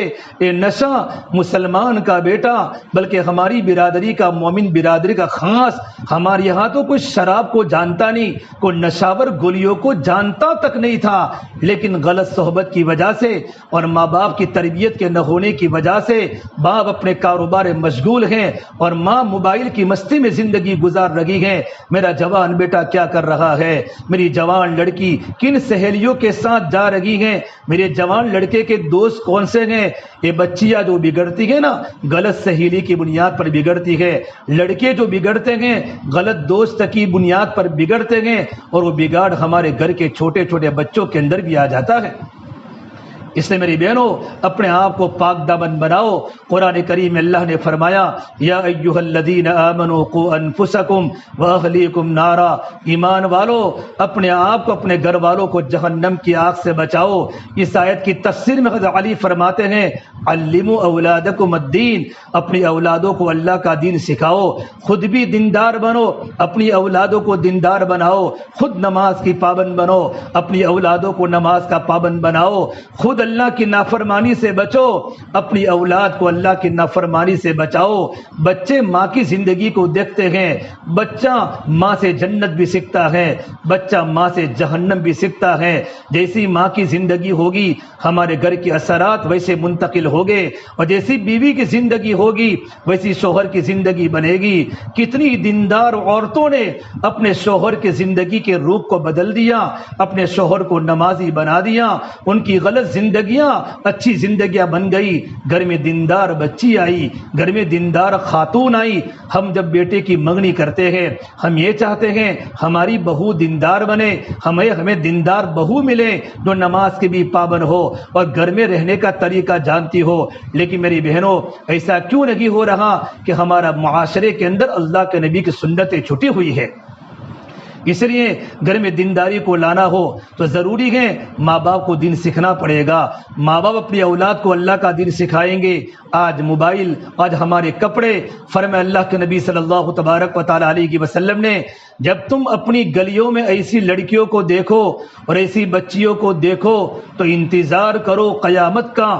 رب کاسیات عاریات مائلات ممیلات، کہ بہت ساری کپڑا پہننے والی بغیر کپڑے کے دکھے گی، بہت ساری کپڑا پہننے والی بغیر کپڑے کے دکھے گی، اور اس طریقے پر گلیوں میں چلے گی، اس طریقے پر بازاروں میں چلے گی کہ غیر محرم نوجوانوں کو اپنی طرف مائل کرے گی اور خود نوجوانوں کی طرف مائل ہوگی۔ میرے نبی نے فرمایا ایسی بازار میں تم لڑکیاں دیکھو تو قیامت کا انتظار کرو۔ صحابہ نے پوچھا اللہ کے نبی، کپڑا پہننے والی بغیر کپڑے کی ہوگی، اس کا مطلب کیا ہے؟ میرے قاضی ملا علی قاری رحمۃ اللہ علیہ نے اس حدیث کی تشریح فرمائی، اتنے تنگ کپڑے پہنے گی، اتنے تنگ کپڑے کہ اس کا بدن کا نشیب و فراز دکھائی دے گا۔ آج ہماری مستورات نے اپنے کپڑوں کو چھوٹا بنا لیا اور کپڑوں کو تنگ کر لیا۔ یہ آج کی زمانے کی فیشن ہے کہ بدن کا نشیب و فراد اور بدن کے وہ اعضاء جن کو شریعت نے بالکل چھپانے کا حکم دیا ہے، فیڈ کپڑوں کی وجہ سے اور تنگ کپڑوں کی وجہ سے اعضاء مستورہ، وہ چھپے ہوئے اعضاء ظاہر ہو جاتے ہیں۔ ایسی عورتوں پر اللہ کی لعنت ہے، وہ جنت کی خوشبو بھی سونگھ نہیں سکے گی، جنت میں جانا تو در کی بات ہے۔ آج ماں اپنی بیٹی کو ایسے کپڑے سلاتی ہے، بیٹی تو ایسے کپڑے پہن، چوڑے چوڑے اور بالکل کھلے کپڑے پہننا یہ تو بوڑھی عورتوں کا کام ہے۔ قرآن کریم میں اللہ نے فرمایا یا بنی آدم قد انزلنا علیکم لباسا یواری سوآتکم وریشا، یہ آدم کی بیٹیوں ہم نے تم پر لباس کو اتارا ہے۔ لباس کا مقصد کیا ہے؟ جو ہمارے اندر کی عیوب کو چھپاوے اور لباس سے زینت ملے۔ لیکن میری بہنوں اتنا فٹ اور اتنا تنگ لباس مارکیٹ میں آ چکا ہے، ہمارے گھر کی بچیاں پہنتی ہیں، گھر میں ماں پہنتی ہیں، بوڑھی عورت 40 سال 50 سال 60 سال کی عورتیں بھی پہنتی ہیں، اور بوڑھی عورت جوان بننے کی تمنا کر رہی ہے کہ میں جوان بنوں، جوان لڑکی کی طرح میں بھی دیکھوں۔ ہمارے برقعے فیشنیبل ہو چکے ہیں کہ جتنی بچی کپڑوں میں خوبصورت نہیں لگتی، جب وہ برقع پہن کے نکلتی ہیں اور برقعے میں ایسی زیب و زینت اور ایسا ڈیکوریشن اور قسم قسم کی بتیاں ڈال دی ہیں کہ میری بہنوں ہماری بچیاں جوانوں کی آنکھوں کی شکار بن جاتی ہیں، بدماشوں کی آنکھوں کی شکار بن جاتی ہیں۔ ایک امریکہ کی لڑکی نائٹ کلب میں کام کرنے والی اللہ کے دین کی محنت کی بنیاد پر، تعلیم کے حلقوں کی بنیاد پر جب زندگی کا رخ پلٹا ہے، نقاب میں امریکہ کے واشنگٹن شہر کی گلی میں جا رہی ہیں، تو بہت سی عورتوں نے کہا بہن تیرے ہاتھوں میں دستانے ہیں، تیرے ہاتھوں میں دستانے ہیں اور تیرے پیروں میں جراب ہیں، نہیں تیرے ہاتھوں کے اندر بھی موزے ہیں اور پیروں کے اندر بھی موزے ہیں، اور تو بالکل اتنا پردہ کر کے تو جا رہی ہیں، کیا تجھے تنگی محسوس نہیں ہوتی؟ کیا تجھے تکلیف نہیں ہوتی؟ اس عورت نے عجیب بات بتائی، ارے میری بہن میں آپ کو کیا بتاؤں، میں امریکہ کی نائٹ کلبوں میں کام کرنے والی لڑکی تھی، جب میں بغیر پردے کے گھروں سے نکلتی تھی نوجوان اوباش قسم کی نظریں میری طرف گندی ہوتی تھی، مجھے ڈر ہوتا تھا میں کسی کا شکار نہ بن جاؤں، مجھے یہ بھی ڈر ہوتا تھا کہ شکار کے بننے کے بعد کہیں میری زندگی کا خاتمہ ہی نہ ہو جائے، میں دنیا سے ہی چلی جاؤں۔ لیکن میرے اللہ کا بہت بڑا کرم ہے، میرے دل میں اللہ کی محبت آئی، اسلامی تعلیمات میرے سامنے آئی، اسلامی زندگی گزارنے کے طریقے میرے سامنے آئے، آج میں پردے میں جا رہی ہوں، مجھے اتنا سکون لگتا ہے، اتنا سکون لگتا ہے کہ میں آپ کے سامنے بتا نہیں سکتی۔ یوں فرمایا اگر یہ سکون میں آپ کو اندر سے باہر نکال کے بتا دوں تو تم تلوار لے کر میرا سکون کو لینے کے مجھ سے مقابلہ کرو۔ میری بہنوں یہ امریکہ کی عورت کی داستان ہے، نوجوان بچی کی کارگزاری ہے۔ ہم تو مومن برادری کی عورتیں ہیں، ہم کو تو عربوں کی جماعت صحابہ کی بیٹیاں کہاں، یہ تو صحابہ کی بیٹیاں ہیں۔ کیا سادہ زندگی، کیا ہمارا برقع، کیا ہمارے چوڑے کپڑے۔ تو میرے نبی نے فرمایا ایسی بہت ساری کپڑا پہننے والی عورتیں بغیر کپڑے کے دکھے گی۔ دوسرا مطلب علماء نے بتایا اتنے باریک کپڑے پہنے گی، اتنے باریک کپڑے پہنے گی کہ بدن کا اندر کا حصہ باہر دکھائی دے گا۔ آج مارکیٹ میں ایسے کپڑے ملتے ہیں کہ آستین ہی نہیں ہوتی، اور اگر آستین ہوتی ہیں تو آستین ہماری کوہنی تک آ چکی ہیں، ہمارے بدن کے اعضاء دیکھتے ہیں۔ ارے میری بہنوں آپ کو پتا ہے عورت کا سطر کیا ہوتا ہے؟ عورت کا سطر کیا ہے؟ چہرہ اور ہتھیلیوں کے علاوہ پورا بدن اس کا سطر ہے، لیکن ہماری کوہنیوں تک ہمارے کپڑے آ چکے، ہماری آستینیں آ چکی، بلکہ آج تو ایسے کپڑے نکلے ہیں کہ آستینیں ہی نہیں ہوتی، بغل تک ہمارے کپڑے پورے ہو جاتے ہیں۔ میرے نبی نے فرمایا ایسی عورتیں بازاروں میں دیکھے تو قیامت کا انتظار کرو۔ میری بہنوں مغرب کی نقل مت اتارو، مغرب کی چلن میں زندگی مت گزارو۔ میرے نبی صلی اللہ تبارک و تعالی علیہ وسلم مشرق میں پیدا ہوئے، مکہ مشرق وسطی میں ہے، مدینہ مشرق وسطی میں ہے، ہم یورپ کی نقل نہ اتارے۔ اتنا بڑا سورج بھی مغرب میں جا کے ڈوب جاتا ہے، یورپ میں جا کے ڈوب جاتا ہے، اور دنیا کے انسانوں کو اعلان کر کے کہتا ہے اے دنیا کے جوانوں اگر تم نے یورپ کے جوانوں کی نقل کی تمہارا ڈوبنا بھی مقدر ہے، تم نشے کے عادی بن گئے، تم نشے کے عادی بن گئے، اللہ کو دھتکارا، نبی کے طریقے کے جنازے نکالے، تمہارا ڈوبنا بھی مقدر ہے۔ اور یورپ کا ماحول یوں کہتا ہے، سورج یوں کہتا ہے اے میری نوجوان اللہ کی بندیوں اگر تم بھی بغیر کپڑے کے ہو گئی، تمہارے کپڑے چھوٹے ہو گئے، تمہارے کپڑے تنگ ہو گئے، تمہاری آستینیں کھل گئی، تمہارا ڈوبنا بھی مقدر ہے، پھر کبھی کوئی کنارہ نہیں ملے گا، کبھی کوئی منزل نہیں ملے گی۔ میرے بہنوں اللہ کا ڈر پیدا کرو. اللہ کے نبی صلی اللہ تبارک و تعالی علیہ وسلم کی بیٹی کے پاس تو کپڑا بھی نہیں تھا. آج ہمارے پاس کتنے کپڑے ہیں. ایک مرتبہ اللہ کے نبی صلی اللہ تبارک و تعالی علیہ وسلم اللہ کے راستے میں سفر میں ہیں اور کسی نے کہا یا رسول اللہ آپ کی بیٹی فاطمہ کتنے دنوں سے بیمار بھی ہے, علاج کے لیے پیسے رہی ہیں اور آپ کی بیٹی بھوکی بھی ہے. میرے نبی کو اپنی بیٹی سے بڑی محبت تھی. حضور فرماتے تھے فاطمہ بضعۃ منی, فاطمہ تو میرے جگر کا ٹکڑا ہے. جس نے میری بیٹی فاطمہ سے محبت کی اس نے مجھ سے محبت کی, جس نے مجھ سے محبت کی وہ میرے ساتھ جنت میں داخل ہوگا. آپ صلی اللہ تبارک و تعالی علیہ وسلم جب کبھی سفر فرماتے سب سے اخیر میں اپنی بیٹی فاطمہ سے ملتے. جب سفر سے واپس آتے سب سے پہلے اپنی بیٹی فاطمہ سے ملتے تاکہ فاصلہ درمیان کا کم ہو جائے. جب حضور کی بیٹی فاطمہ جب گھر پر آتی دروازہ کھٹکھٹاتی میرے آقا صلی اللہ علیہ وسلم اپنی بیٹی کے استقبال میں کھڑے ہو جاتے اور اپنی بیٹی کا داہنا ہاتھ پکڑتے اور اپنی بیٹی کی پیشانی پر بوسہ دیتے. علماء نے لکھا ہے پھر گھر میں لانے کے بعد اگر گھر میں چیئر اور کرسی ہوتی اپنی بیٹی کو کرسی پر بٹھاتے یا چارپائی پر بٹھاتے اور اللہ کے نبی صلی اللہ تبارک و تعالی علیہ وسلم اپنی بیٹی کے سامنے بیٹھتے. کہ میرے نبی نے اپنی بیٹی کا اکرام کیا ہے. زندگی کیسی گزاری ہے. یہ نمونہ دنیا کی عورتیں نہیں ہیں, یورپ کا معاشرہ نمونہ نہیں ہے. نبی کی بیٹیاں نمونہ بناؤ, نبی کی مستورات کو نمونہ بناؤ. میرے آقا صلی اللہ تبارک و تعالی علیہ وسلم اللہ کے راستے میں ہے. آپ کی بیٹی بیمار بھی ہے, بھوکی بھی ہے. جب آپ کا وقت پورا ہوا غزوہ, آپ ایک صحابی عمران بن حسین عرب کے سردار کو لے کر اپنی بیٹی کے گھر پر پہنچے. جا کر دروازہ کھٹکھٹایا, اندر سے آواز آئی من فی الباب, کون ہے میرے دروازے پر؟ تو میرے نبی نے فرمایا میری بیٹی فاطمہ تیرے ابا محمد صلی اللہ علیہ وسلم تیری عیادت کے لیے آئے ہوئے ہیں. اندر سے آواز آئی یا ابتا, ابا جان کیا آپ کے ساتھ کوئی اور صحابی بھی ہیں؟ تو میرے نبی نے فرمایا عمران بن حسین میرے ساتھ آئے ہوئے ہیں. حضرت فاطمہ نے اندر سے یوں کہا یہ اللہ کے نبی صلی اللہ علیہ وسلم میرے پاس تو اتنا کپڑا بھی موجود نہیں ہے کہ میں اپنے پورے بدن کو ڈھانک سکوں, اپنے پورے بدن کے سطر کو چھپا سکوں. جنت کی عورتوں کی سردار فاطمہ ہے, حسن حسین کی ماں ہے, علی کی بیوی ہے, میرے نبی کا جگر کا ٹکڑا ہے. اگر میرے نبی چاہتے اپنی بیٹی کو جنت کا لباس پہنا سکتے تھے, اپنی بیٹی کو جنت کی سواری دے سکتے تھے. جب حضور نے میرے نبی کی بیٹی کی کارگزاری سنی اللہ کے نبی کی آنکھوں میں ٹپ ٹپ آنسو گرنے لگے.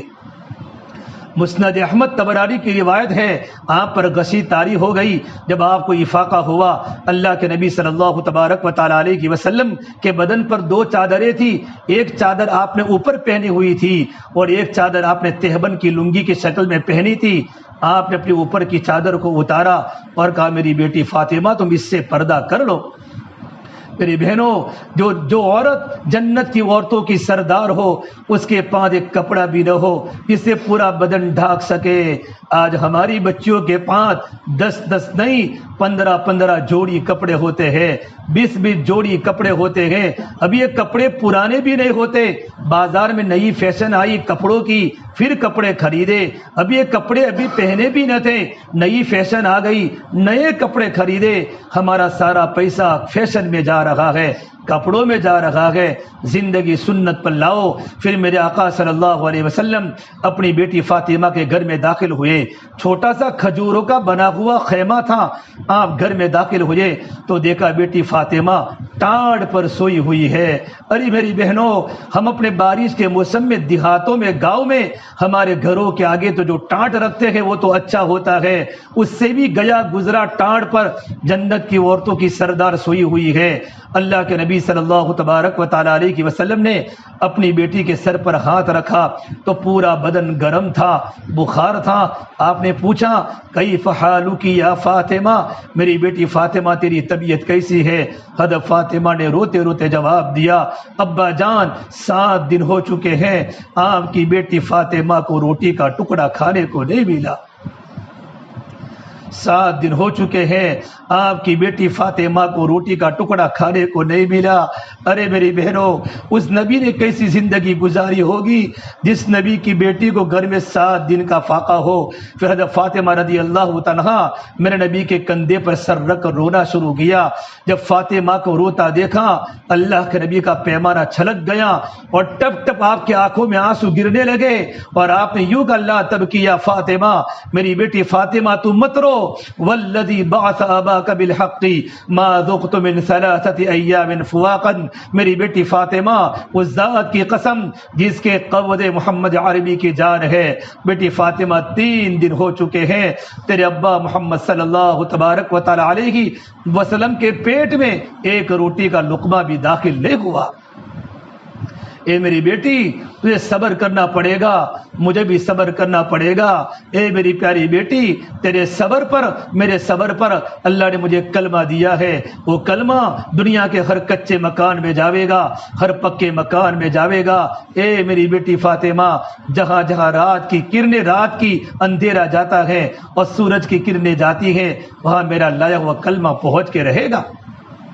میری بہنوں، زندگی میں سادگی پیدا کرو۔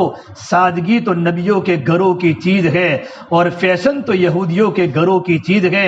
اپنے جیون کو سادہ، اپنے کھانے پینے کو سادہ، اپنے رہن سہن کو سادہ بناؤ۔ سادگی تو ایمان کا زیور ہے اور حیا تو ایمان کا زیور ہے۔ اپنی زندگی میں شرم لاؤ۔ میرے نبی نے فرمایا، ایمان کے 70 سے زیادہ شعبے ہیں۔ الایمان بضع و 60 شعبۃ افضلها لا الہ الا اللہ، سب سے افضل شعبہ کلمہ لا الہ الا اللہ کو دل میں اتارنا، وادناها اماطۃ الاذى عن الطریق صدقہ، سب سے ادنا شعبہ راستے تکلیف دینے والی چیز کو ہٹانا۔ اس کے بعد اللہ کے نبی صلی اللہ تبارک و تعالی علیہ وسلم نے فرمایا، الحیاء شعبۃ من الایمان، حیا تو ایمان کا سب سے بڑا عظیم شعبہ ہے۔ جس معاشرے میں شرم فوت ہو جاتی ہے، وہاں کی لڑکیاں بھی بے قابو ہو جاتی ہیں، وہاں کے نوجوان بے قابو ہو جاتے ہیں۔ فرمایا سرکار مدینہ نے، اذا لم تستحی فافعل ما شئت، جب تجھ سے شرم فوت ہو جاوے اب جو چاہے کر۔ میرے نبی صلی اللہ علیہ وسلم میں کتنی حیاتی۔ حضرت عائشہ فرماتی ہے، جو اللہ کے نبی کی بیگم ہے، اللہ کے نبی کی زوجہ محترمہ ہے، ہماری ماں ہے، حضرت عائشہ فرماتی کہ میرے آقا صلی اللہ تبارک و تعالی علیہ وسلم میں حیا عرب کی کنواری بچیوں سے بھی زیادہ اللہ کے نبی کی زندگی میں حیا تھی۔ جب ماں کی زندگی میں حیا ہوگی تو بیٹی کی زندگی میں حیا آئے گی۔ خدیجہ دیندار تھی، فاطمہ دیندار بنی۔ خدیجہ دیندار تھی تو بیٹی فاطمہ دینداری والی بنی۔ جس خدیجہ پر اللہ کا سلام آیا ہو اور زندگی فاقوں میں گزاری ہو، اپنا پورا مال اللہ کے راستے میں لٹایا۔ اللہ کے نبی صلی اللہ تبارک و تعالی علیہ وسلم نے جب جبرائیل کو اصلی حالت میں آپ نے دیکھا، 2 مرتبہ دیکھا، ایک معراج کے موقع پر دیکھا، اور شروع میں جب آپ کو نبوت ملی غار حرا میں، حجاج کرام جب حج میں جاتے ہیں تو غار حرا کی زیارت کرتے ہیں، اس جگہ پر میرے نبی نے جبرائیل کو بالکل اصلی حالت میں دیکھا۔ اللہ کے نبی صلی اللہ تبارک و تعالی علیہ وسلم نے جبرائیل کو دیکھا، اتنا بڑا فرشتہ کہ سر آسمان پر ہے، پیر زمین پر ہیں، اور ایک پر مشرق میں ہے اور ایک پر مغرب میں ہے۔ اتنی بڑی مخلوق جب پہلی مرتبہ دیکھی، اللہ کے نبی گھبرا گئے، جو گھبرا کر واپس آئے ہیں۔ مشہور بخاری شریف کی روایت ہے، زملونی زملونی، مجھے چادر اڑاؤ، دسرونی دسرونی، مجھے چادر اڑاؤ، مجھے ڈر لگ رہا ہے۔ خدیجہ نے اللہ کے نبی کی بیگم تھی، میرے نبی سے 15 سال بڑی تھی اور 2 مرتبہ بیوہ ہو چکی تھی۔ اس خدیجہ نے میرے نبی کو چادر اڑائی ہے، اور چادر کو اڑانے کے بعد خدیجہ نے کیا تسلی دی ہے۔ عورتوں کی ذمہ داری ہے، اپنا شوہر جب گھر پر آویں تو شوہر کو سامنے دیکھ کر مسکراویں، یہ سنت ہے۔ جب شوہر گھر پر جاوے مسکرا کر گھر میں داخل ہو، سلام کر کے داخل ہو، بلکہ بعض علماء نے یہاں تک لکھا ہے مسواک کر کے گھر میں شوہر داخل ہو۔ عورت کی ذمہ داری ہے، اپنے شوہر نے گھر کا دروازہ دروازہ کھٹکھٹایا کہ میرا شوہر گھر پر آ رہا ہے، پورا دین کا تھکا ہوا آ رہا ہے، جلدی سے دروازہ کھٹکھٹاتے گی اور ٹون بجتے گی فوراً بھاگیں، دروازہ کھولے اور ہنستے ہوئے چہرے کے ساتھ مسکراتے ہوئے اپنے شوہر کا استقبال کرے، فوراً ان کے پاس جو بیگ ہیں بیگ کو ایک طرف رکھ دے، ٹھنڈا پانی پلاوے اور شوہر سے حال دریافت کرے۔ ایسا نہ ہو آتے گی شوہر کو کیوں لیٹ ہو گئے، کہاں چلے گئے تھے، یہ منگوایا تھا وہ منگوایا تھا، اور تلخ زبان کڑوی زبان کر کے شوہر کو سنانا شروع کر دیا۔ یہ میری بہنوں معاشرے کو توڑنے والی چیز ہے، میاں اور بیوی کے درمیان جدائی ڈالنے والی چیز ہے۔ حضرت خدیجہ جب میرے نبی غمگین تھے، میرے نبی تھوڑے پریشان تھے، اتنی بڑی مخلوق کو دیکھا، حضرت خدیجہ نے چادر اڑائی، پھر کیا کہا، واللہ لا یخزیک ابدا، اے میرے پیارے شوہر، اللہ کی قسم کبھی اللہ آپ کو رسوا نہیں کرے گا۔ پھر میرے نبی کا کیریکٹر کھولا، آپ کے اندر کیا کیا خوبیاں ہیں، انک لتصل الرحم وتکسب المعدوم وتحمل الکل وتعین علی نوائب الحق، اے میرے پیارے شوہر کبھی پروردگار عالم کبھی آپ کو ضائع نہیں کرے گا، آپ تو لوگوں کو جوڑنے والے ہیں، آپ تو بوجھ کو اٹھانے والے ہیں، آپ تو بیواؤں کے سہارے ہیں، آپ تو یتیموں کے سہارے ہیں۔ لیکن علماء نے لکھا ہے جب خدیجہ اللہ کے نبی کو تسلی دے رہی تھی، اسی وقت اللہ نے فوراً آیت بھیجی، یا ایھا المدثر، اے چادر کو اوڑھنے والے نبی، ہم نے آپ کو سونے نہیں بھیجا، قم حبیبی کم تنام الشمس والقمر لا ینام، نبی جی آپ اٹھ جائے، سورج بھی سوتا نہیں ہے، چاند بھی سوتا نہیں ہے، قم فانذر، نبی جی کھڑے ہوتے گی میرے بندوں کو جہنم کے عذاب سے ڈراؤ، وربک فکبر، اللہ کی بڑائی کو بیان کرو، اللہ کے کلمے کو بیان کرو، اللہ کی طاقت کو بیان کرو۔ یہ آیت نازل ہونے کے بعد اللہ کے نبی صلی اللہ تبارک و تعالی علیہ وسلم نے چادر کو پھینک دیا، اور مشہور روایت آپ نے کہا، یا خدیجہ الفراش لا راحت بعد اليوم، اے میری بیوی خدیجہ میرے بستر کو لپیٹ کے رکھ لو اور میری چادر کو لپیٹ کے رکھ لو، آج سے میرے آرام کے دن چلے گئے، آج سے میرے آرام کے دن چلے گئے، انقطع ایام النوم والراحہ، آج سے میرے سونے کے دن بھی چلے گئے اور آج سے میرے آرام کے دن بھی چلے گئے۔ پھر اللہ کے نبی صلی اللہ تبارک و تعالی علیہ وسلم اپنی بیوی کے سامنے آپ نے روئے، نبی کی آنکھوں میں آنسو گرے۔ حضرت خدیجہ نے پوچھا، یا رسول اللہ آپ کی آنکھوں میں آنسو کیوں ہے؟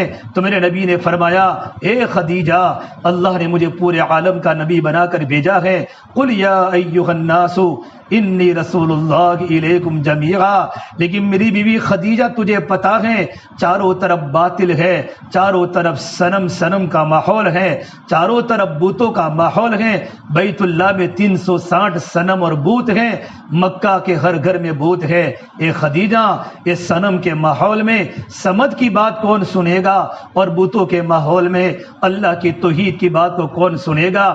اسی وقت خدیجہ نے کہا، یا رسول اللہ انت اول من تدعو انا اول من استجیب، اب دعوت دینے میں پہل کرے میں لبے کہنے میں پہل کروں گی، اور سب سے پہلے حضور کی بات حضرت خدیجہ نے مانی ہے۔ ارے میری بہنوں اتنی مانی، شوہر کے دین کے کام میں کتنا تعاون کیا۔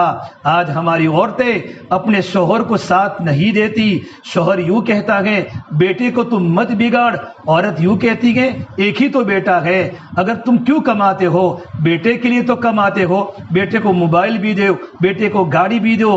عورت اپنے بیٹے کے اندر آ کر اپنے شوہر کو بھی برباد کرتی ہے، اپنی اولاد کو بھی برباد کرتی ہے۔ حضرت خدیجہ نے کتنا ساتھ دیا، علماء نے لکھا ہے مالدار ترین تاجرہ عورت کے ہونے کے باوجود اپنا سارا مال اللہ کے نبی کے دین پر لٹا دیا۔ میرے آقا صلی اللہ علیہ وسلم گھر پر آئے ایک مرتبہ تو دیکھا گھر میں رونے کی آواز آ رہی ہے، پوچھا خدیجہ گھر میں کون رو رہا ہے؟ کہا یا رسول اللہ ہمارے گھر میں فاقہ مہمان بن کے آ چکا ہے، سارا مال آپ کے دین پر لٹا دیا، آج ہمارے گھر میں فاقہ ہے، ہماری بچیاں مارے بھوک کے رو رہی ہے، زینب بھی رو رہی ہے، ام کلثوم بھی رو رہی ہے، رقیہ بھی رو رہی ہے، اور آپ کا جگر کا ٹکڑا فاطمہ بھی رو رہا ہے۔ ارے میری بہنوں، کون باپ اپنی بیٹی کے دکھڑے کو برداشت کر سکتا ہے اور کون ماں اپنی بیٹی کے بھوک کو برداشت کر سکتی ہے؟ یہ تو محمد رسول اللہ کی بیٹیاں ہے۔ ایسا خاندان آسمان و زمین نے دیکھا۔ میرے آقا گھر پر نہیں آئے، صفا پہاڑی پر پہنچے، اور صفا پہاڑی پر پہنچ کر جبرائیل سے ملاقات ہوئی تو جبرائیل کو جا کر یوں کہا، جبرائیل والذی نفس بیدہ محمد ما امثال اہل محمد کفۃ عما شعیر، اے جبل الذات کی قسم جس کے قود محمد عربی کی جان ہے، اے جبرائیل آج میری بچیاں میرے گھر پر موجود ہیں لیکن مٹھی جو بھی کھلانے کے لیے میرے پاس نہیں ہے۔ میری بہنوں، یہ زندگیاں خدیجہ نے گزاری، میرے نبی کی بیٹیوں نے گزاری، کبھی زندگی میں شکایت نہیں کی ہم کو یہ چاہیے، ہم کو یہ چاہیے۔ وہ خدیجہ دیندار عورت تھی۔ ایک مرتبہ اللہ کے نبی صلی اللہ تبارک و تعالی علیہ وسلم کے پاس جبرائیل قرآن کریم کی وحی کو لے کر آتے تھے۔ 23 سال کے عرصے میں جبرائیل 24,000 مرتبہ قرآن کریم کی وحی کو لے کر آئے ہیں۔ جبرائیل جب بھی آتے تھے، جب واپس جاتے تھے، اللہ کے نبی کو پوچھ کے جاتے تھے، حضور میں واپس جا رہا ہوں۔ ایک بار جبرائیل گھر میں آئے اور بغیر کہے حضور کے پاس چلے گئے۔ اللہ کے نبی پریشان تھے کہ جبرائیل میرے پاس اجازت کے لیے بغیر کیسے چلے گئے۔ جب دوبارہ قرآن کریم کی وحی کو لے کر آئے تو کہا، جبرائیل جب تم پہلی مرتبہ میرے پاس آئے تھے تم مجھے پوچھے بغیر کیوں چلے گئے؟ جبرائیل نے کہا، یا رسول اللہ صلی اللہ علیہ وسلم، میں آپ کے گھر میں آیا تھا، آپ کی بیوی خدیجہ رضی اللہ عنہا کا تھوڑا سا دوپٹہ لڑک گیا تھا، ان کے سر کے 2-3 بال باہر دکھ رہے تھے۔ فرشتوں کو اجازت نہیں ہے کہ جس عورت کے بدن کے بال دکھے، سر کے بال، وہ فرشتے ٹھہر نہیں سکتے۔ ارے میری بہنوں، ہمارا تو پورا بدن اور ہماری پوری باڈی آج کیا ہمارے ساتھ سلوک ہو رہا ہے۔ ہمارے اس گھر میں تو 2 پٹے بھی نہیں ہوتے، 2 پٹے کے بغیر ہم گھر میں کھانا پکاتی ہے، گھر کو مانجتی ہے، گھر کو صاف کرتی ہے، برتنوں کو مانجتی ہے۔ جبرائیل جیسا فرشتہ خدیجہ کے 2 بالوں کے کھلنے کی بنیاد پر چلا گیا، پھر ہمارے گھر میں فرشتے کہاں رہیں گے؟ اسے زندگی میں حیا لاؤ، زندگی میں شرم لاؤ۔ قرآن کریم اللہ تبارک و تعالیٰ نے حضرت شعیب علیہ السلام کی بیٹیوں کا تذکرہ کیا ہے کہ شعیب علیہ السلام کی بیٹیاں اپنے آپ کو مخلوط ماحول سے بچاؤ، مخلوط محفلوں سے بچاؤ، جہاں لڑکے ہو وہاں لڑکیاں نہ ہو، ہمارے گھر میں اور جبر نہ ہو۔ میرے نبی نے فرمایا، وہ انسان بڑا دیوس ہے، اس کے گھر میں کون آتا ہے، اس کے گھر میں کون جاتا ہے؟ بلکہ مدینہ منورہ کی نبی کی بیویوں کو کہا، کیا کہ یا نساء النبی لستن کاحد من النساء، اے نبی کی عورتوں، تمہاری جیسی دنیا میں کوئی عورت نہیں ہو سکتی۔ تمہارا تقوی اعلیٰ، تمہارا پردہ اعلیٰ، تمہاری عبادات، تمہاری زندگی میں اللہ کا ڈر، تمہارا مقام اتنا اونچا، دنیا کی کوئی عورت تمہارے برابر نہیں ہو سکتی۔ لیکن آگے کیا فرمایا؟ فلا تخضعن بالقول فیطمع الذی فی قلبہ مرض وقلن قولا معروفا۔ اے نبی کی عورتوں، جب تمہارے گھر کا کوئی دروازہ کھٹکھٹاوے اور گھر میں کوئی بات کرنے کا ارادہ کریں تو تم جواب دینے کے وقت احتیاط کرو۔ اگر جواب دینے کی ضرورت پڑے، تمہارا شوہر گھر پر نہ ہو، اللہ کے نبی گھر پر نہ ہو، تو اپنے لہجے کو نرم نہ بناؤ، اپنے لہجے کو نرم نہ بناؤ۔ عورت کے نرم لہجے کی وجہ سے کیا ہوتا ہے؟ قرآن نے یوں کہا، سامنے والے انسان کے دل میں بیماری پیدا ہو جائے۔ ہر ایک کو مسکرا کر مت ملو، مسکرا کر تو اپنے شوہر کو ملنا ہے، اپنے ابو کو ملنا ہے، کسی کے سامنے مسکرا کر ملنے کی اجازت نہیں ہے۔ فلا تخضعن بالقول فیطمع الذی فی قلبہ مرض۔ ہو سکتا ہے تمہارے نرم لہجے کی وجہ سے، بلکہ تمہارے نرم انداز سے بات کا جواب دینے کی وجہ سے تمہارے بارے میں غیر محرم کے دل میں بیماری پیدا ہو جائے۔ یہ نبی کی عورتوں کے ذریعے پوری دنیا کی عورتوں کو سنایا ہے زندگی کیسے گزارنی۔ جب حضرت موسیٰ علیہ السلام جب وہاں پہنچے مدین میں، دیکھا کہ تمام کے تمام لوگ کنویں کا پانی نکال لگے ہیں، 2 لڑکیاں کونے میں کھڑی ہیں اور وہ خاموشی کے ساتھ کھڑی ہیں کہ شعیب علیہ السلام کی بیٹیاں ہیں۔ نبی نے اپنی بیٹی کی تربیت کی تھی، سارے کے سارے لوگ پانی لے کر چلے گئے، پھر بچا کھچا پانی ان دو بیٹیوں نے بھرا اور گھر پر لے گئی. اللہ کو اتنا عمل ان کا پسند آیا. قرآن کریم اللہ نے پورا منظر کھینچا ہے. فجاءت احداهما تمشي على استحياء. کیا قرآن کریم کا اسلوب ہے. اللہ نے شعیب علیہ السلام کی بیٹیوں کی چال بتائی ہے, ان کا وہ چلنے کا انداز کہ جن کی چال شرم تھی, جن کا چلنا شرم سے بھرپور تھا. اللہ تبارک و تعالی قرآن کریم میں حضرت شعیب کی بیٹیوں کے چال کو بتاتا ہو, ان کی زندگی میں کتنا پردہ ہوگا. اس سے میری بہنوں حضرت فاطمہ کا انتقال کا وقت قریب آیا. نصیحت فرمائی ان تدفن لیلا, مجھے رات کے وقت دفن کیا جائے. فرمایا کیا وجہ تھی کہ زندگی میں میرے بدن کو کسی نے دنیا میں نہیں دیکھا, میں دنیا سے جا رہی ہوں تو میرے دنیا سے جانے کے بعد بھی میرے بدن پر کسی کی نظر نہ پڑے. اے میرے نبی کی بیٹی کا فردہ تھا. ایک مرتبہ اللہ کے نبی صلی اللہ تبارک و تعالی علیہ وسلم صحابہ کرام کے مجمع کے ساتھ بیٹھے ہیں. آپ نے پوچھا بتاؤ عورت کی سب سے بڑی خوبی کیا ہے, عورت کی سب سے بڑی خوبی کیا ہے. حضرت تمام صحابہ نے الگ الگ باتیں بتائی. کثرت صدقہ کرنے والی, نماز کی پابندی کرنے والی, پردے کی پابند, الگ الگ باتیں بتائی. حضرت علی رضی اللہ تعالی عنہ چپکے اپنے گھر پر چلے گئے اور اپنی بیوی فاطمہ سے پوچھا حضور کی مجلس میں باتیں چل رہی ہیں, عورت کی سب سے بڑی خوبی کون سی ہے, عورت کی سب سے بڑی نیکی کیا ہے. میری بہنوں بات سننے کے لائق ہیں. نبی کی بیٹی کی تربیت ہوئی تھی, تربیت کرنے والے حضور بھی تھے, حضرت خدیجہ بھی تھی.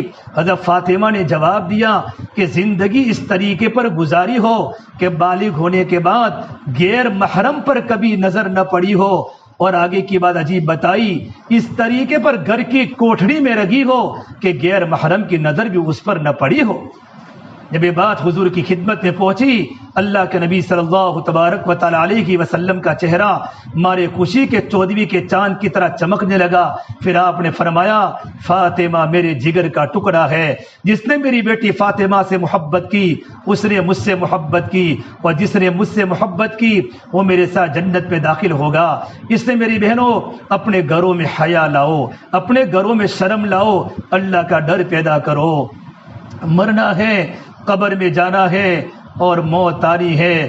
ہمارا پورا جسم ہڈیوں کا ڈھانچہ بننے والا ہے. موت سے کوئی سروکار نہیں ہے, ہر ایک کو موت کے پنجے میں آنا ہے. میرے نبی نے فرمایا عقل مند عورت وہ ہیں, عقل مند مرد وہ ہیں جو اپنے نفس کی نگرانی کرے اور موت سے پہلے موت کی تیاری کرے. ارے میری بہنوں قبر میں جانا ہے, یہ سارے ململ کے کپڑے اور سارے سونا و چاندی کے زیورات اور دنیا کے ٹیکنالوجی جتنے بھی ہمارے پاس دنیا کی فیشن والی زندگیاں ہیں سب ختم ہو جائے گی. ایک کفن کا کپڑا پہنا کر قبرستان کے حوالے کر دیا جائے گا. جب بچے کے اسکول کا وقت ہوتا ہے, بچے کے مدرسے کا وقت ہوتا ہے, ماں ایکٹیو ہو جاتی ہے, تیار ہو جاتی ہے, بیٹا تیرا بیگ پکڑ, تیرا اسکول کا وقت ہو چکا ہے, مدرسے میں جانا ہے, بیٹا قرآن لے لے. ماں ناشتہ کا ڈبہ تیار رکھتی ہے. خدا نہ کرے وہ دن آ جاوے کہ ماں گھر میں ہو, ماں کا جنازہ پڑا ہو, بیٹا گھر میں آ گیا, امی اسکول کا وقت ہو چکا ہے, مجھے ناشتے کا ڈبہ دے دو, مدرسے کا وقت ہو چکا ہے, میرا قرآن مجھے دے دو. لیکن ماں بولتی نہیں, ماں کا جنازہ پڑا ہوا ہے. ایک طرف ابو رو رہے ہیں, ایک طرف بڑا بھائی رو رہا ہے, چچا رو رہے ہیں. ابو نے روتے روتے بیٹے کے سر پر ہاتھ پھر کے کہا بیٹا ابھی تیری ماں دنیا میں نہیں ہے اور کچھ مدت کے بعد تیری ماں کو قبر کے کیڑے مکوڑے کے حوالے کر دیا جائے گا. ارے میرے بہنوں اے بڑے بڑے بنگلوں سے ہمارے جسم کو نکالا جائے گا اور قیمتی لباس ہمارے جسموں سے نکالا جائے گا اور قسم قسم کے زیورات, جن زیورات کو پہن کر ہم لوگوں کے سامنے فخر کرتی تھی, ان زیورات کو نکالا جائے گا اور کفن کا کپڑا پہنا کر ہمیں قبر کے حوالے کر دیا جائے گا. موت بڑی اٹل حقیقت ہے. جس شاپنگ میں اور آپ اپنے کپڑے خریدنے جا رہے ہیں, ہو سکتا ہے اسی شاپنگ مارکیٹ میں میرا اور آپ کا کفن کا ٹکڑا بھی آ چکا ہو.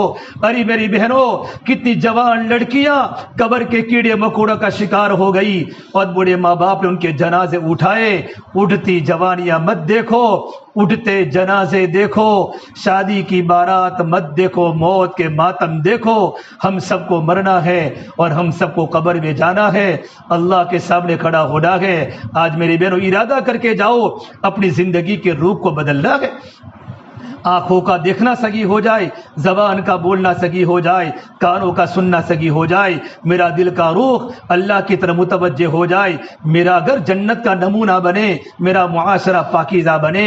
ایمان بنے گا تو اعمال بنیں گے، اور اعمال بنیں گے تو اخلاق بنیں گے، اور اخلاق بنیں گے تو معاشرہ پاکیزہ بنے گا، ہمارا گھر جنت کا نمونہ بنے، ہمارے گھر میں نمازوں کی پابندی ہو، ہمارا شوہر گھر میں نماز نہ پڑھے، ہمارا بیٹا گھر میں نماز نہ پڑھے۔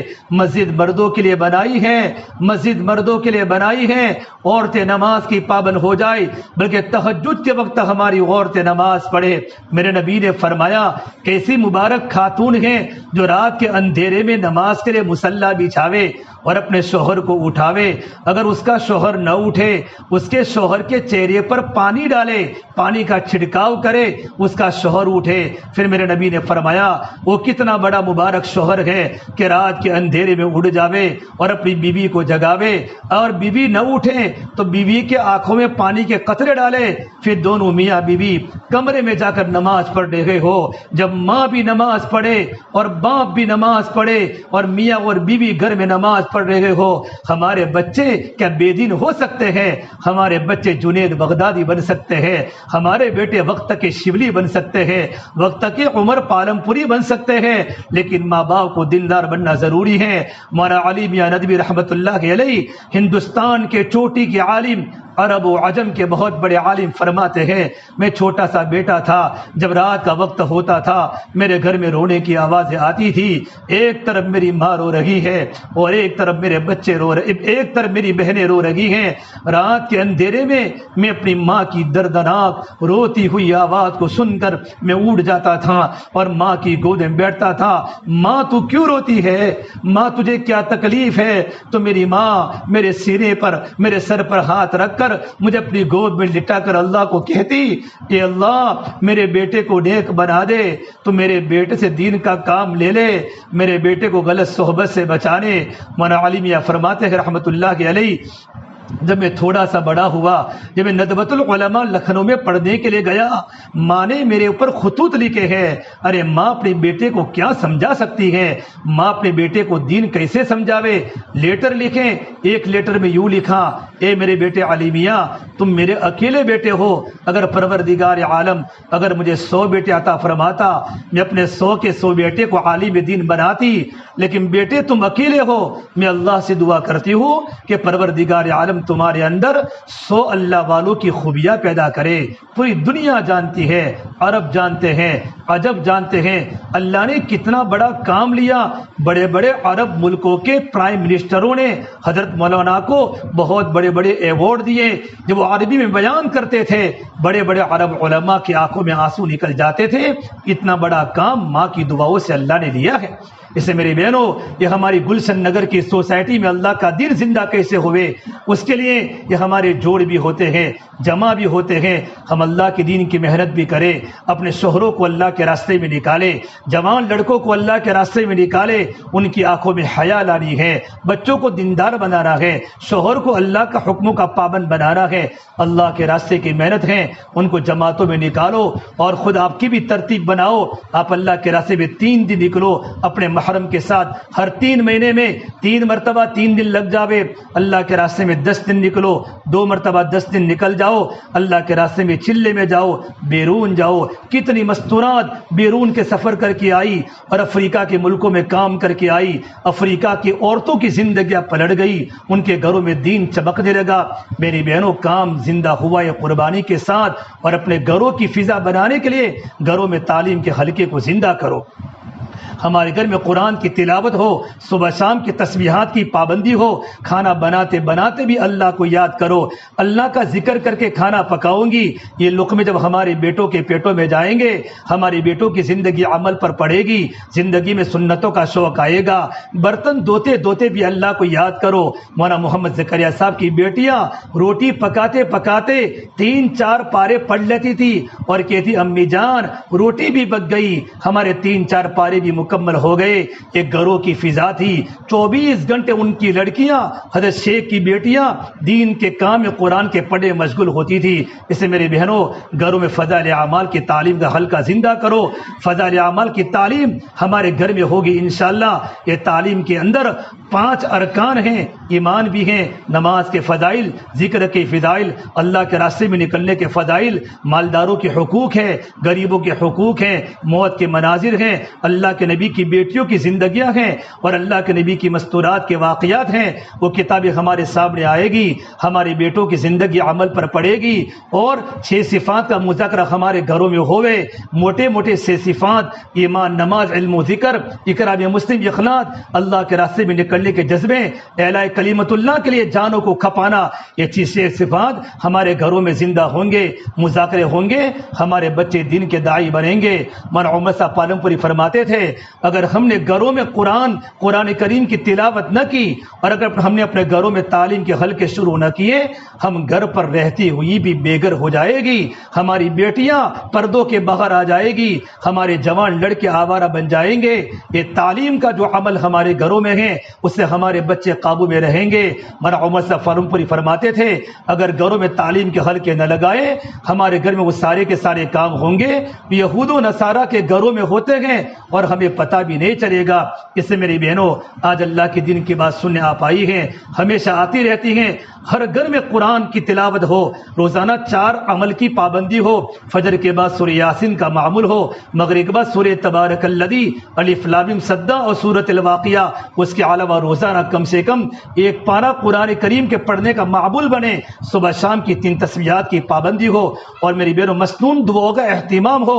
کھانا سنت کے مطابق، پینا سنت کے مطابق، ہمارا گھر سنت کے سانچے میں ڈل رہا ہو. پروردگار عالم مجھے بھی عمل کی توفیق دے، اور آپ کو بھی عمل کی توفیق دے. اللہ ہمارے گھر کو جنت کا نمونہ بناوے. میرے بہنوں، آنے والے بڑے حالات بڑے خطرناک نظر آ رہے ہیں. جوان بچوں کو بچانا اور جوان بچیوں کو ایمان پر باقی رکھنا، بلکہ بوڑھے بھی اور بوڑھی عورتوں کو بھی ایمان پر باقی رکھنا بڑا مشکل. باطل کے بڑے بڑے نظریے ہیں، ان کی بڑی بڑی اسکیمیں ہیں. آنے والی مستورات سے گزارش ہے، اپنے گھر میں دینی فضا بنے. ہمارا تعلق علماء سے ہو. علماء سے کیسے تعلق ہو؟ ہم جب بھی ہمارے گھر میں کوئی مسئلہ ہو، ہم اپنے شوہر کے ذریعے، اپنے محرم کے ذریعے علماء سے مسائل پوچھاوے. انشاءاللہ ہمارا پورا گھر علم کی روشنی میں چلے گا، ہمارے گھر کا ماحول جنت کا نمونہ بنے گا. اللہ تعالیٰ مجھے اور آپ تمام کو، پوری امت مسلمہ کو، ان باتوں پر عمل کرنے کی توفیق عطا فرمائے.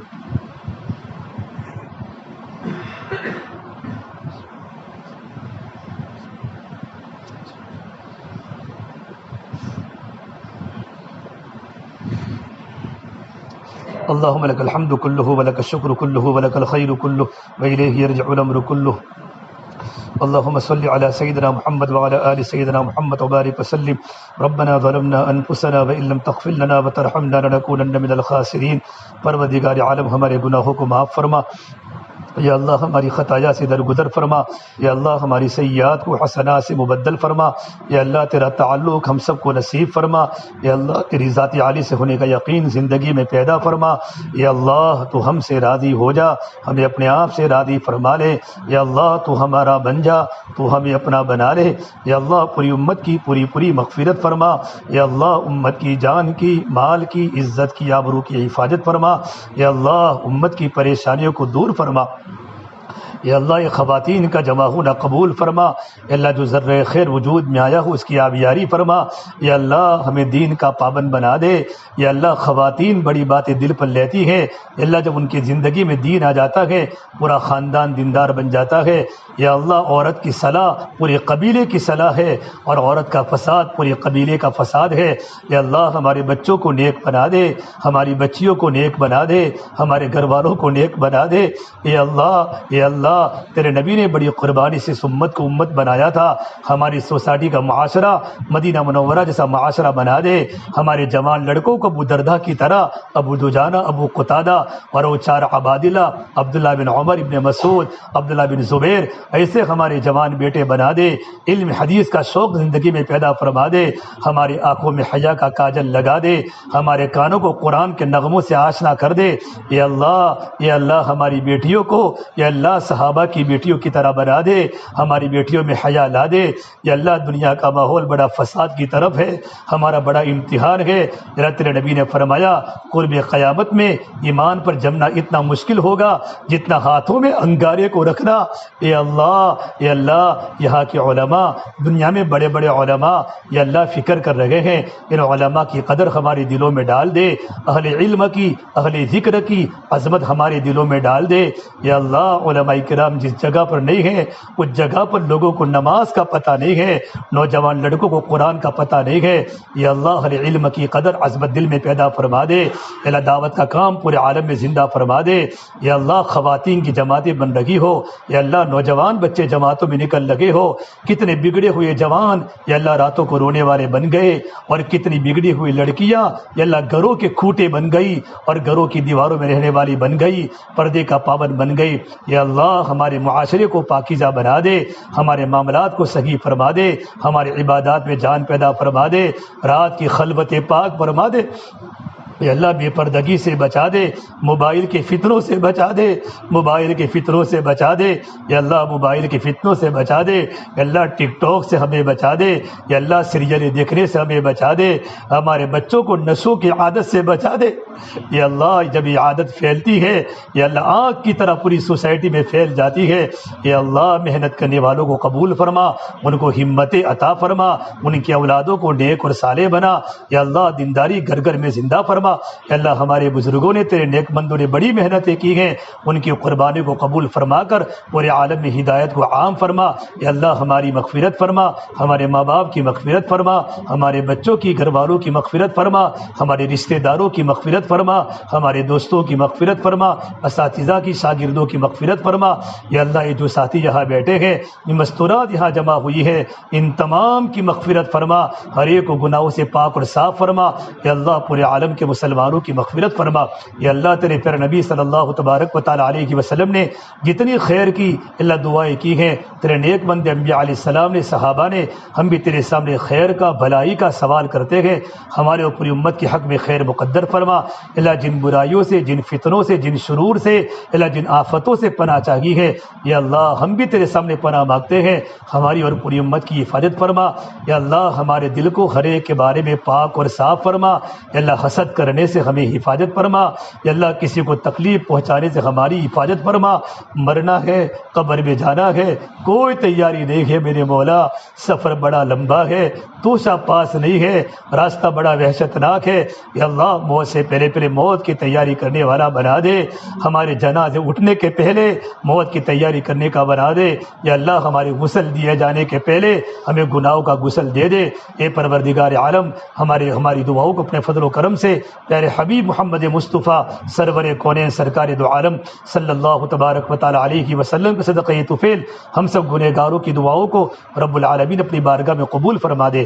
ربنا تقبل منا انک انت السمیع العلیم، وصلی اللہ تعالی علی خیر خلقہ محمد وعلی آلہ وصحبہ اجمعین برحمتک یا ارحم الراحمین۔